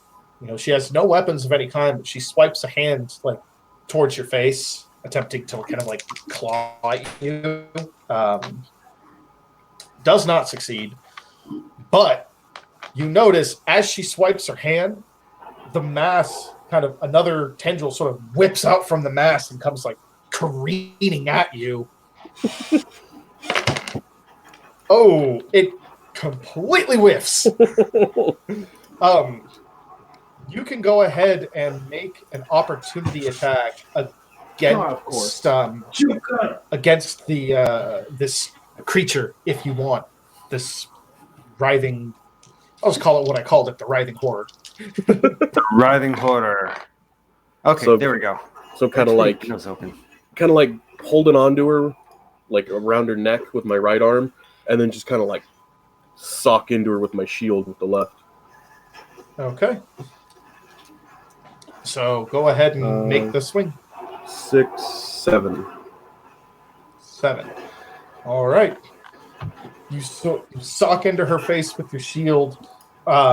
She's still struggling against you, and since this ground, quote unquote, is so unstable, you don't get the most solid swing, but you do manage to clock the edge of the shield against her face, and a splatter of blood comes out, like, splattering over the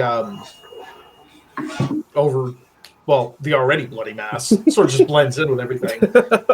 You do manage to knock out a couple of teeth too, and she cries out, "Sister!"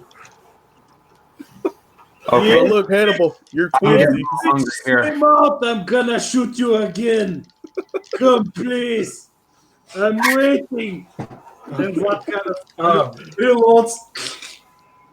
So I think everyone. So now it's back. Yeah, it is back around to Sarah, who like leaps, who springs out of the water. The axe still holding the axe in both hands. She tries to bring it down on you. Get her. Make a dex roll. It's like nothing I do can keep me on the ground for more than like fucking 5 seconds at a time. Dex, I have nothing for Dex. 9. Good enough. Since you were standing at the ready, waiting for her to pop out, you get a shot as she springs up out of the water. Woohoo! Yeah, hers just worked better. Oh, I was 2-on-1. No wonder. 10. How do you kill her? I'm gonna. Well, she's like probably she's screaming. I'm gonna shoot her in the mouth, and the bolt will pop out of her, like the back of her head. So you That's very fire phallic. into her eel-like mouth, and the bolt pierces through the back of her head, and she like sort of slumps over onto that writhing mass. Like the axe that she used to murder her daughter is still in hand. As she slumps in, you notice the mass kind of like opens up and starts like pulling her apart and incorporating her body into itself. As Sean just like screams out in grief and rage. Oh my Jesus Christ. Be careful, guys! I have to reload. And Bob pulls like a clip from his belt. It's just so like you shoot the load into her mouth and she chokes and you go, hold on, I have to reload. The fact I haven't gone too far with this one is. You gotta give me some credit here, guys. Okay. And it pops up her head like, oh Jesus. I don't know how to use my golem now. Dude. Well, the one that was underwater being a problem is gone now. Dead. She just got killed, so the other one's above the surface, so All right. able to hit it just fine. We're going to try to go all hentai on the one above the water. So I'm going to have my golem do a force attack against her. And I don't know what a force attack would be, but it's whatever the fuck it is. Yeah, let's go with that. Are you just basically going to have it like whip back and sort of like lash at her like a pounding wall, basically? That is a much better idea than what I was thinking. So we're going to go with that one. It's a slam. Because that's kind of what I figured what you meant by force attack, unless you were meaning like a force push, which you can't do. I may have slightly been thinking that, but yeah, we're going to go with the whip. It doesn't have that ability. Yeah, I may have gotten a little excited. Here. We're not going to do the whole death grip. We're going to do the whip. Ghost ride the whip. Whip her in the face. I'm a whipper. So it's going to lash out at Jean. Go ahead and make your attack roll. I got a 7, which means 8. 8? All right. Yeah. Let me check something real quick. Yeah. So it lashes out, and the writhing horror surrounding her attempts to whip its own tentacles to intercept, but your golem is too swift. It lashes out. How does she die? You're asking me? Yes. You get to describe it. You got the killing blow. So as I whip her in the face, you slowly see her head split apart like a banana, right? And then you see the insides of her face, and the insides of her face are full of Hello Kitty dolls and shit, right? So she's starting to explode, right? And then she explodes. Boom! Right. So the whole thing. You've seen Dragon Ball Z, right, Raph? Oh yes. You remember when Super Boo sort of went through that guy's mouth and started bloating him up to the point he exploded? You're basically talking like that. Yes, that's actually what I was thinking. Okay, that's kind of what I thought. So, like, as this thing's like the ivy is snaking into her, like you can hear her gasping and choking, and before it even splits her apart, she is already convulsing and clearly has already died, because as this is happening, the writhing horror starts whipping around violently as chunks are falling off of it. And before she explodes, Eddie just goes, "Is it wrong that I'm turned on right now?" I mean, I have no problem with it. You can find out in the torture chamber. Let's ask our viewers. Viewers, is it wrong that we all are sprouting stiffies right now? Even the women. Eddie's essentially still got his arm wrapped around her throat, and she's choking and gagging and ballooning up, and he's going to have to let go. And then her body just kind of sort of rips its way out of her, and when she dies, so too the writhing mass collapses to pieces. Grab a piece of it and roast it. Let's eat it. So looking around, does she have a penis? With the pool now stilled, looking around, grab a boob. You can finally see, like, take a moment to properly look around the room, and you see that there is a pathway up to the north, or up to the east, rather. There is a hole that kind of starts down a pathway, like leading further into the cave system. But as this thing drops, you hear this noise echo out from the caves. It sounds like, the bestial roar of some kind of creature. You don't see anything, but you do hear it. It does sound like it's kind of off in the distance. Oh. I think we should Investigate. No, I was thinking climbing up and then going back to the city. Climbing up. Yeah, you could do that. We can return on the morrow. The mansion will not disappear. Nobody knows anything. Nobody knows who killed the bitches. Whatever loot is still there, will still be there when we come back. We could always just like camp here. Camp here, very bad. Who knows what else is running around? And you don't look very healthy, my friend. And you do know camping in the city would be considerably safer. I can offer one of my free beds. It's kind of next to the torture chamber. That's fine. I'll get me a room at the whorehouse. So you guys are going to start climbing out then? Yes. Yeah. Ref, if you want, you can actually have your golem help the others climb out too. Like it can help to like carry them up and make the climb easier on them. Basically, we just make it so you guys don't have to make any rolls. I'm gonna have her take the form of a ladder so we can climb up or whatever she's gonna do. And I She's need going to shotgun get us kills up super there. fast. All right. She's going to get us all up. Oh yeah. Oh, yeah. Xfinity is So- going to really get us all up. Go Xfinity, go! So as Xfinity gets you all up, one by one, you guys reach the surface again. 'Cause I guess now your viewers know that we're all 13. Oh, of course. Subscribe to PewDiePie! Here is professionalism. Pee-pee So jokes. you reach the surface. The cloud cover has increased significantly. It has started to rain, and occasionally you can see lightning and hear thunder booming off in the distance over the sea as a storm rolls in.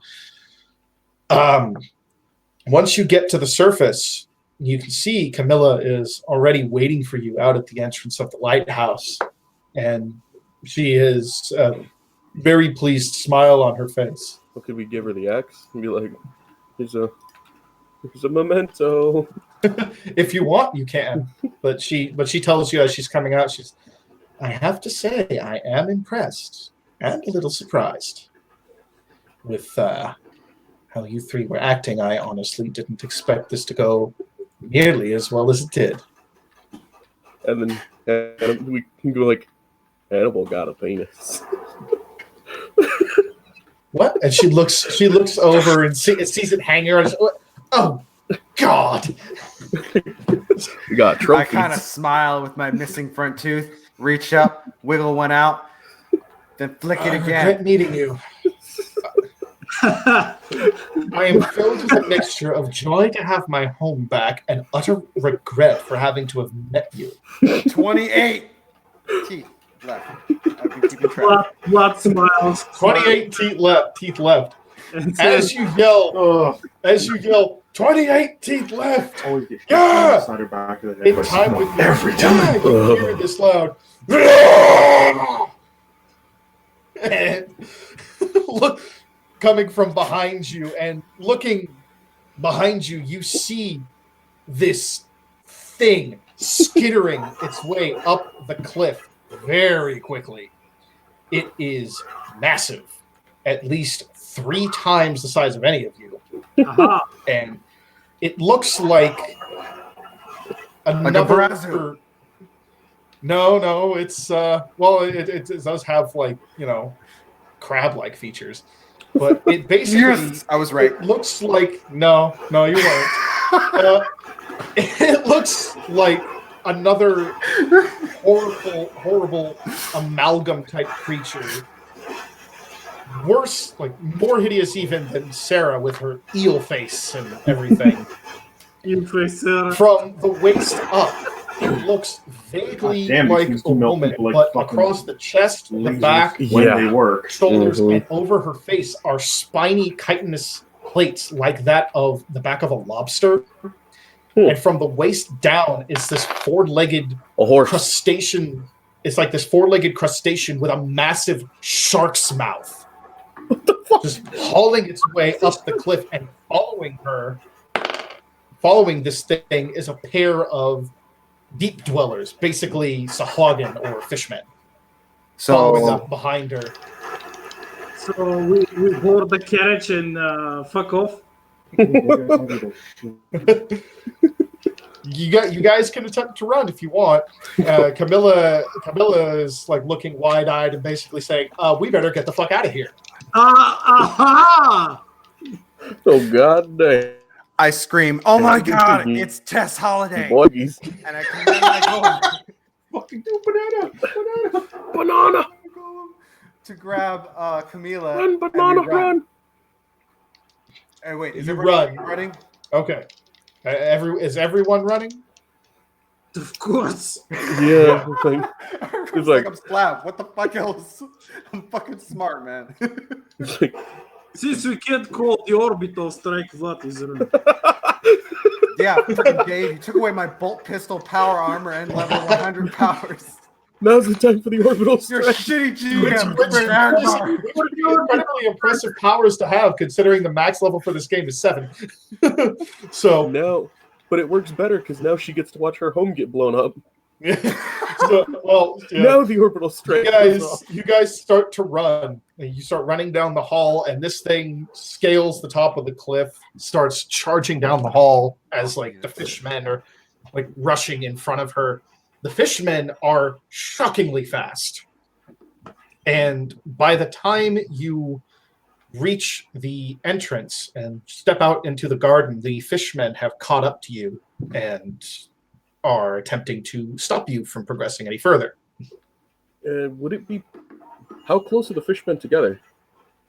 The foyer is about 10 feet wide, so they're basically side by side. Or the hall is about 10 feet wide, so they're basically running side by side as this. Can I turn around and just like clothesline both of them? To like try to You can tap make it. both Yeah, of you them? can try to do that.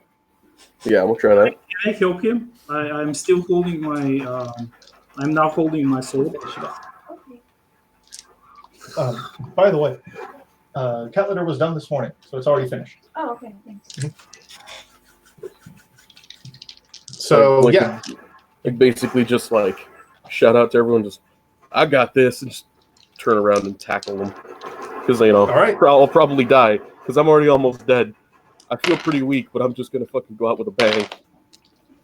Biggie bomb. That's what he's got in his mind, basically. so go ahead and make your attack rolls. Fuck yeah. Or make it as a single On the roll. first one. Oh, I got 10. 11. That would be then. 11. Okay, yeah, we're making it as a single roll because Okay. I'm making this a dex check for them since you're attempting to clothesline them both, and they both failed. You clothesline them both, like basically slamming your forearm and fist into like both of their necks. Oh. And yeah, you catch them with such force, and since you're also wearing armor and you got your shield and your flail in one hand, basically. He's so beautiful. He disarms them. Well, they don't have weapons on hand. They have His charmingly claws and good shit. looks. But yeah, you basically clock them in the throat with like the butt of your flail and the edge of your shield, and they both go down and like kind of like hacking and wheezing in this disgusting gargly way. Vlad grabs him and helps him run, screaming, "Run, you fool!" Vlad grabs him and helps him run. All right, what does Hannibal and the Thought Golem do? You know, I really love my thought. I really do. But I think it's time for the thought to make the ultimate sacrifice. She is going to go after the big bad while we run like little scared teenagers. What is your thought going to do specifically? My Beg thought for is- money on her Patreon. That's you! My She's thought- gonna approach the big bad and say that it needs to give her money on Patreon. And Go. I'm going to commit the ultimate copy strike. I am going to attempt to ensnare the friggin' All right. thing. Make an attack roll first. Okay. Attack roll. All right. That's 2d6 plus 1. 2d6 plus 1. Okay, got a 12. 12. Ooh, All damn. right. Got a 12. See, I'm pretty sure that does hit. That does hit. Okay. And it does a sizable chunk of damage. Like the initial hit does a sizable chunk. Because you of rolled damage. 2 6s? Huh? You rolled 2 6s? I rolled 2 6s, yeah. All right, so yeah, that's 13. Yeah, 13, damn. yeah. That's That's a good awesome. hit. No. So it lashes, like the thing lashes out with multiple tendrils and like starts wrapping around it. Now I need a strength check. Okay. That's going to be 10 for me. 10. All right. 10 plus 1? No. It's a strength check. Or So it's I plus have 2. 0 strength, so. It's Yeah. plus 2 No, for the it's- monster. It's your For the goal of thought. strength. Oh, so then it's 12. Okay. Jesus, I got. So the fucking golem begins like constricting and wrapping this thing as like this creature. She roars out and starts like pulling against it. It is constricting her, but it's not fully stopping her movement. She is still pulling herself forward and slowly like rip. But she has been, her advance has been slowed. At least your Twitch thoughts copy strike attack has been effective. Copy strike! So Dogs! it's in round 2 its turn, and it kind of roars out and rips against your Twitch thought. Make another strength roll, please. Strength roll. I got 8. 8. All right. 8. Unfortunately, it rips itself free, takes a couple of steps forward, and then leaps up into the air, crashing through the half-collapsed roof and just landing with a skid on the ground in front of the gate. You are pinned between Fishmen and Crab Lady. Which, if you guys hadn't figured out, is obviously is the third sister, Arcadia. Oh, I didn't figure that out, unfortunately. I really was going with the Tess Halliday theory. Okay, so Vlad will charge her with his longsword, and will try to chop one of her legs off. Longsword style. Yeah, it does extra damage, but I will not be longsworded today. Not him. Me. Oh God, Daddy. 10 minutes now. 9. 9. That is a hit, but unfortunately, just a glancing blow. You take a little chunk out, but it is not enough to fully cut through the thing's leg. Eddie, You guys gotta wait. you are still in the house with the 2 fishmen down on the floor.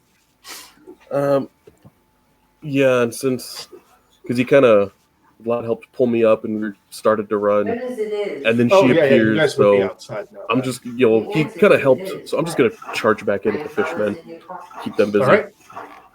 I'll give an attack to one of them. Huh? Okay. 8. 8. That is a hit. And it deals. Oh, God damn it. All right. Fuck this game. You connect with the creature like before it's able to stand back up. Takes a little bit of damage, but its body does seem. Or actually, no. Takes more damage because it's actually losing part of its armor for being trapped on the ground. So yeah, you deal a decent amount of damage. This thing is not looking very healthy. This particular one, but it and the other one both get to their feet. However, as they do, you hear strange. You hear chanting coming from behind you. This echoing chanting.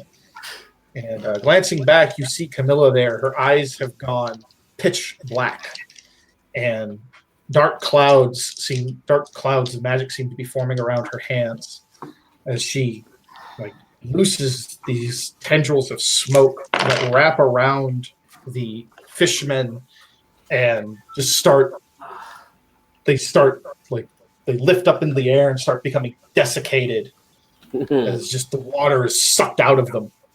They collapse on the floor as a pair of desiccated corpses. Camilla, it appears like, does have black magic of her own. That's what I was waiting for. It's her to do something. Yeah.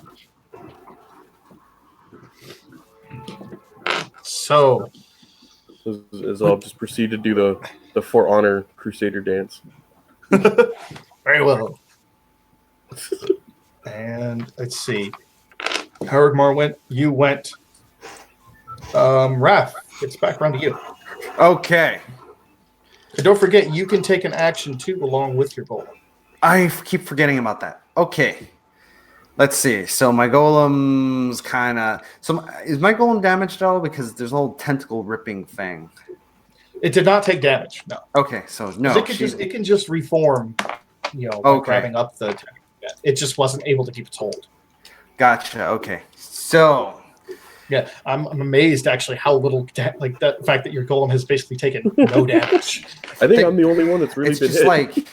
Yeah. It's like as if it's like some sort of large streaming service is just protecting it and making sure that it can continue on its path. It's as if it has a lot of hopeless little white knights protecting it. Oh, yeah. Savage. It has an All army. right, let's. So my so I'm going to have my golem whip.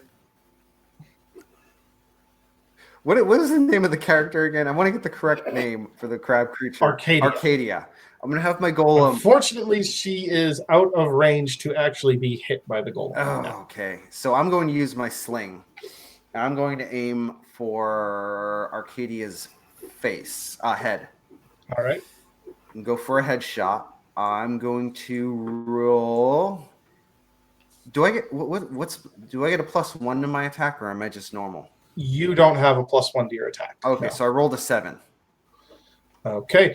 You fire the sling and it hits, but the sling bullet just bounces off the chitinous shell. God. You can now for your other action, you can either move yourself, or you could call your golem back to your side, or have it do something else if you could think of something else you wanted to do. Or something. There's a bunch of debris in the house. We totally throw something. Okay, I'm gonna have her throw something. What's the closest item to my golem? That's big. Bunch of that's sizable. Yeah. There's a couple sizable, like the masonry bricks from the lighthouse. There's a couple loose ones. I could grab one of those. I'm gonna have her grab a masonry brick, and again aim at the face or the head. All right, make an attack roll. Okay, attack roll. We're going to go. Oh crap! Well, my golem has worse aim than me. 6. Well, it throws, but it isn't able to make it out of the house. The brick kind of slams against one of the walls inside. Well, that was fun. Very, very action-packed compared to the last time. My golem. It was like the Twitch thought showed her true power, and then just kind of flopped. Arcadia sets her focus on Vlad for slicing into her and snaps at him with her shark-like jaws. Check. That is an 8. That is an 8. Yep. All right, so she chomps down. I think your armor's 7, right? Yeah, so. Yeah. So you take 1 damage. Okay. And she is going to attempt to keep you held in those jaws. So I'm going to need an opposed strength roll. Okay.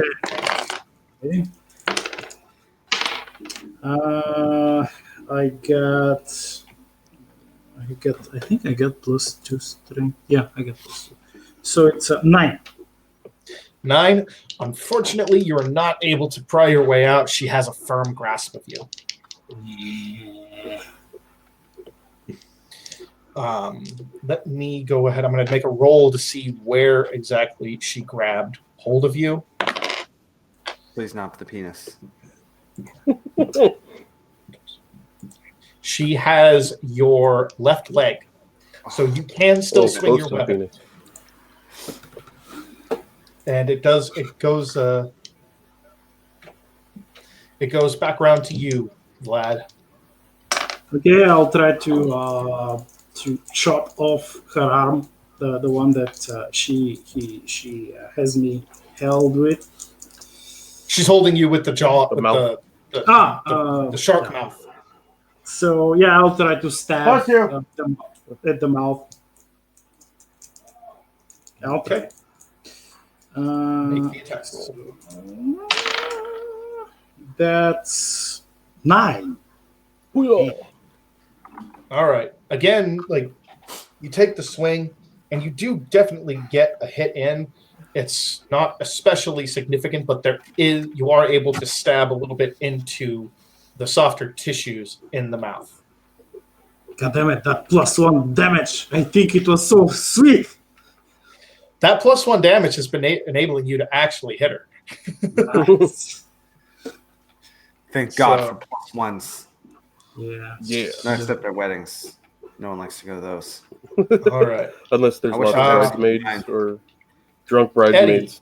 Mean good weddings. Open bar. Eddie, it's back to you. Can I try to basically? How far is she from me? Fairly close. You are at the entry of the hall from the foyer, so you're about 20 feet into the house. She is out in front of the gate, so she's about 60 or 70 feet away. I'm gonna go ahead and try what's been working pretty good, and I want to try to charge her and take her legs out from under her, at least like a couple legs, Okay. like some of those big crab legs. Try to at least trip her up or something. All right. Yeah, go ahead and give it a shot. And That's just for her to see if she can okay, spawn before. 5, 4. Okay, so 10. Fuck. Oh, that's supposed to 10? attack, right? Well, Yes, attack and attack. attack and strength would be the same thing. Yeah, 10. Okay. Make a quick dex check for me. Oh shit! All right. Ooh, 7. Good. She rolled a 6, so Oh fuck! yeah. It was like right there. You reach her just before she is able to make a proper reaction and stop you. So you said it was a 10? Yeah. All right. So you crack into her leg with your flail, and it's a good hit. You see the chitin crack, and clear fluid starts like pouring out from the crack, and she like reels back in shocked pain. Her shark doesn't scream and let go of Vlad. You know what? Let's be a will thing for her. That would be funny to see a shark scream, though. Yeah, the shark head does let go, actually. Because, well, I figured I'll make it a will roll for her, you know, and she'll have to meet your attack roll, but she didn't meet it. So, yeah. She the mouth opens up and it drops Vlad. Which that brings it now back to Raph's turn. Okay. Hannibal. So Every time I try to use a shotgun now, I just get fucking raped. Oh, Let's also see. the shotgun. Oh yeah, I see that. can I use Oh, a shotgun? shotgun. No. I wish. Shotgun.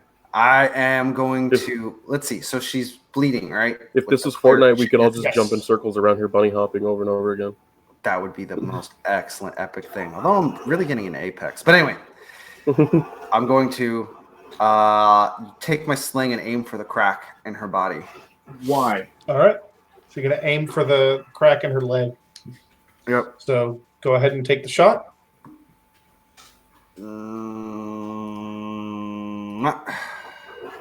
I got a 6. Unfortunately, you do not hit the crack in her leg. It does hit against her flank, but not hard enough to crack through the chitin. One shotgun kill. God, I hate pump shotguns. What about It took me 3 hits to kill the guy. God damn. I'm going to have. Is she within range for my golden? Yeah, there's the fucking deal. 200 hit, to me. no, I'm gonna have my golden. Oh, yeah. At her. Okay. Okay, so she's gonna grab another brick and throw it. She's gonna throw it, and that's a 13. Damn. Yeah, that is a hit. Thank God, finally. Okay. Twitch thought. So, as the creature reels back and drops Vlad after having its leg cracked, Hannibal flings a bullet from his sling.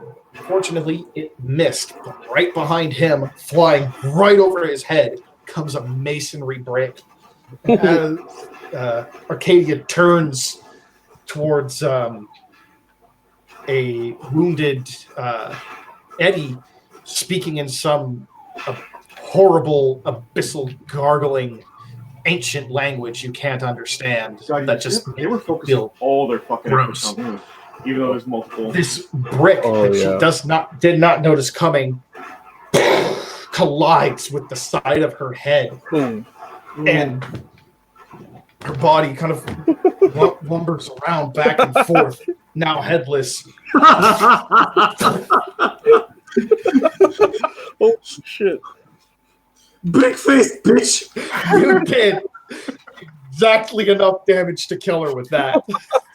With a fucking brick. With a big ass brick. What's And red and just bad like for teeth? And just like that, you guys have cleared out the Westerly Manor. And now we get to bring back food of a shark and crab legs and yeah, half shark, half crab, half human. yeah. Let's Maybe cut crab off the shark. human part.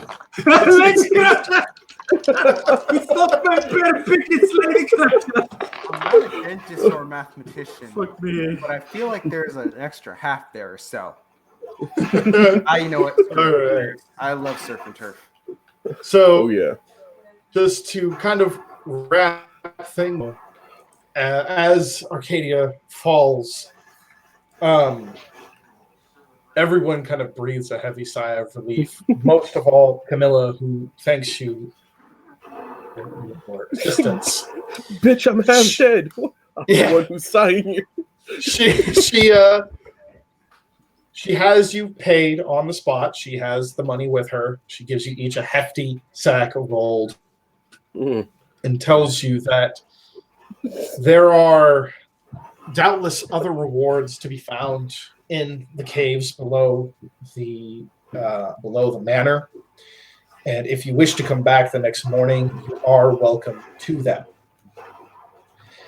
She also tells you, Eddie, that you can keep the axe. She doesn't particularly want it. And with that, she says that there is another coach waiting for you. About a quarter mile down the road. It's been paid for. It will take you back to and it will take you back to the city. She also tells you to keep her informed of whatever costs you incur paying for room and board tonight. She'll reimburse you for those. Damn. She's very, very pleased to have the place back, even though it is now like a total fucking wreck. after having a big ass crab woman rip its way She her would way have through filled it. it. She has no money. Vlad will nod and will say, "You are always welcome to ask for services." We end with the kitty. I'm happy to offer you free beheading. if you need anyone beheaded,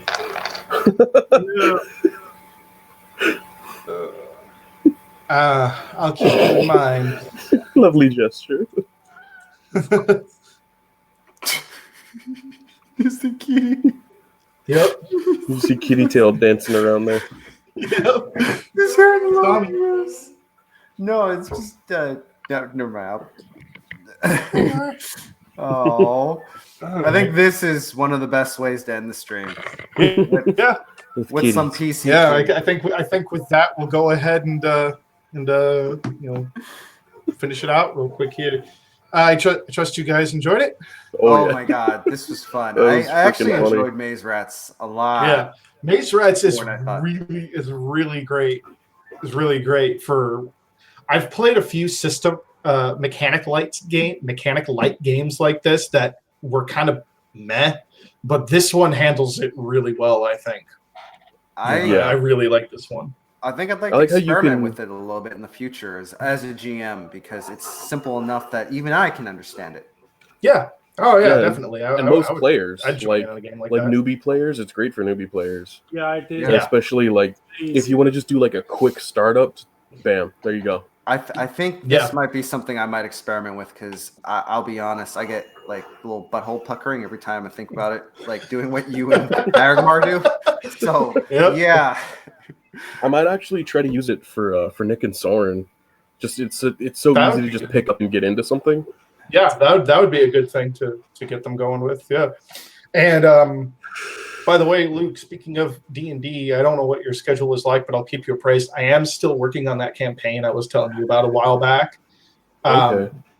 I've basically just kind of been slowly compiling like the disparate ideas. I just sort of need to get them written down and put together. But I've been just working better to get my schedule kind of squared away to have time to really finalize that shit. So It's gonna be I'll 5th get in edition, touch with right? you about that too. Yeah, that'll be 5e. Okay. Alrighty. okay. Yeah. Well, guys, I have gotten so many calls in the middle of this that I need to check out now. But Dave, this has been awesome, and I was really glad to be a part of your 100th sub live stream. Yeah. Thank you I for joining. loved it. Yeah, good. It was an awesome game. I can't wait for next week.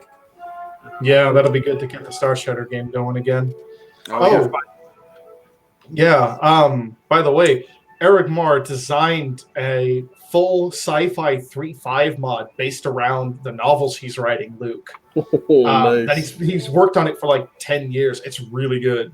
And so far, it's like me, Raf, and this guy, Zuviel, who's a friend of Eric Marr's, are playing in it together. But we are looking for a potential. Are we still looking for a potential fourth spot?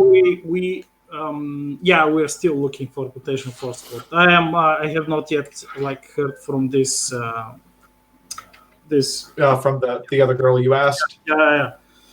I'm waiting. I told her that I'm gonna wait at least 2 weeks because I know that she's she has problems with. Yeah.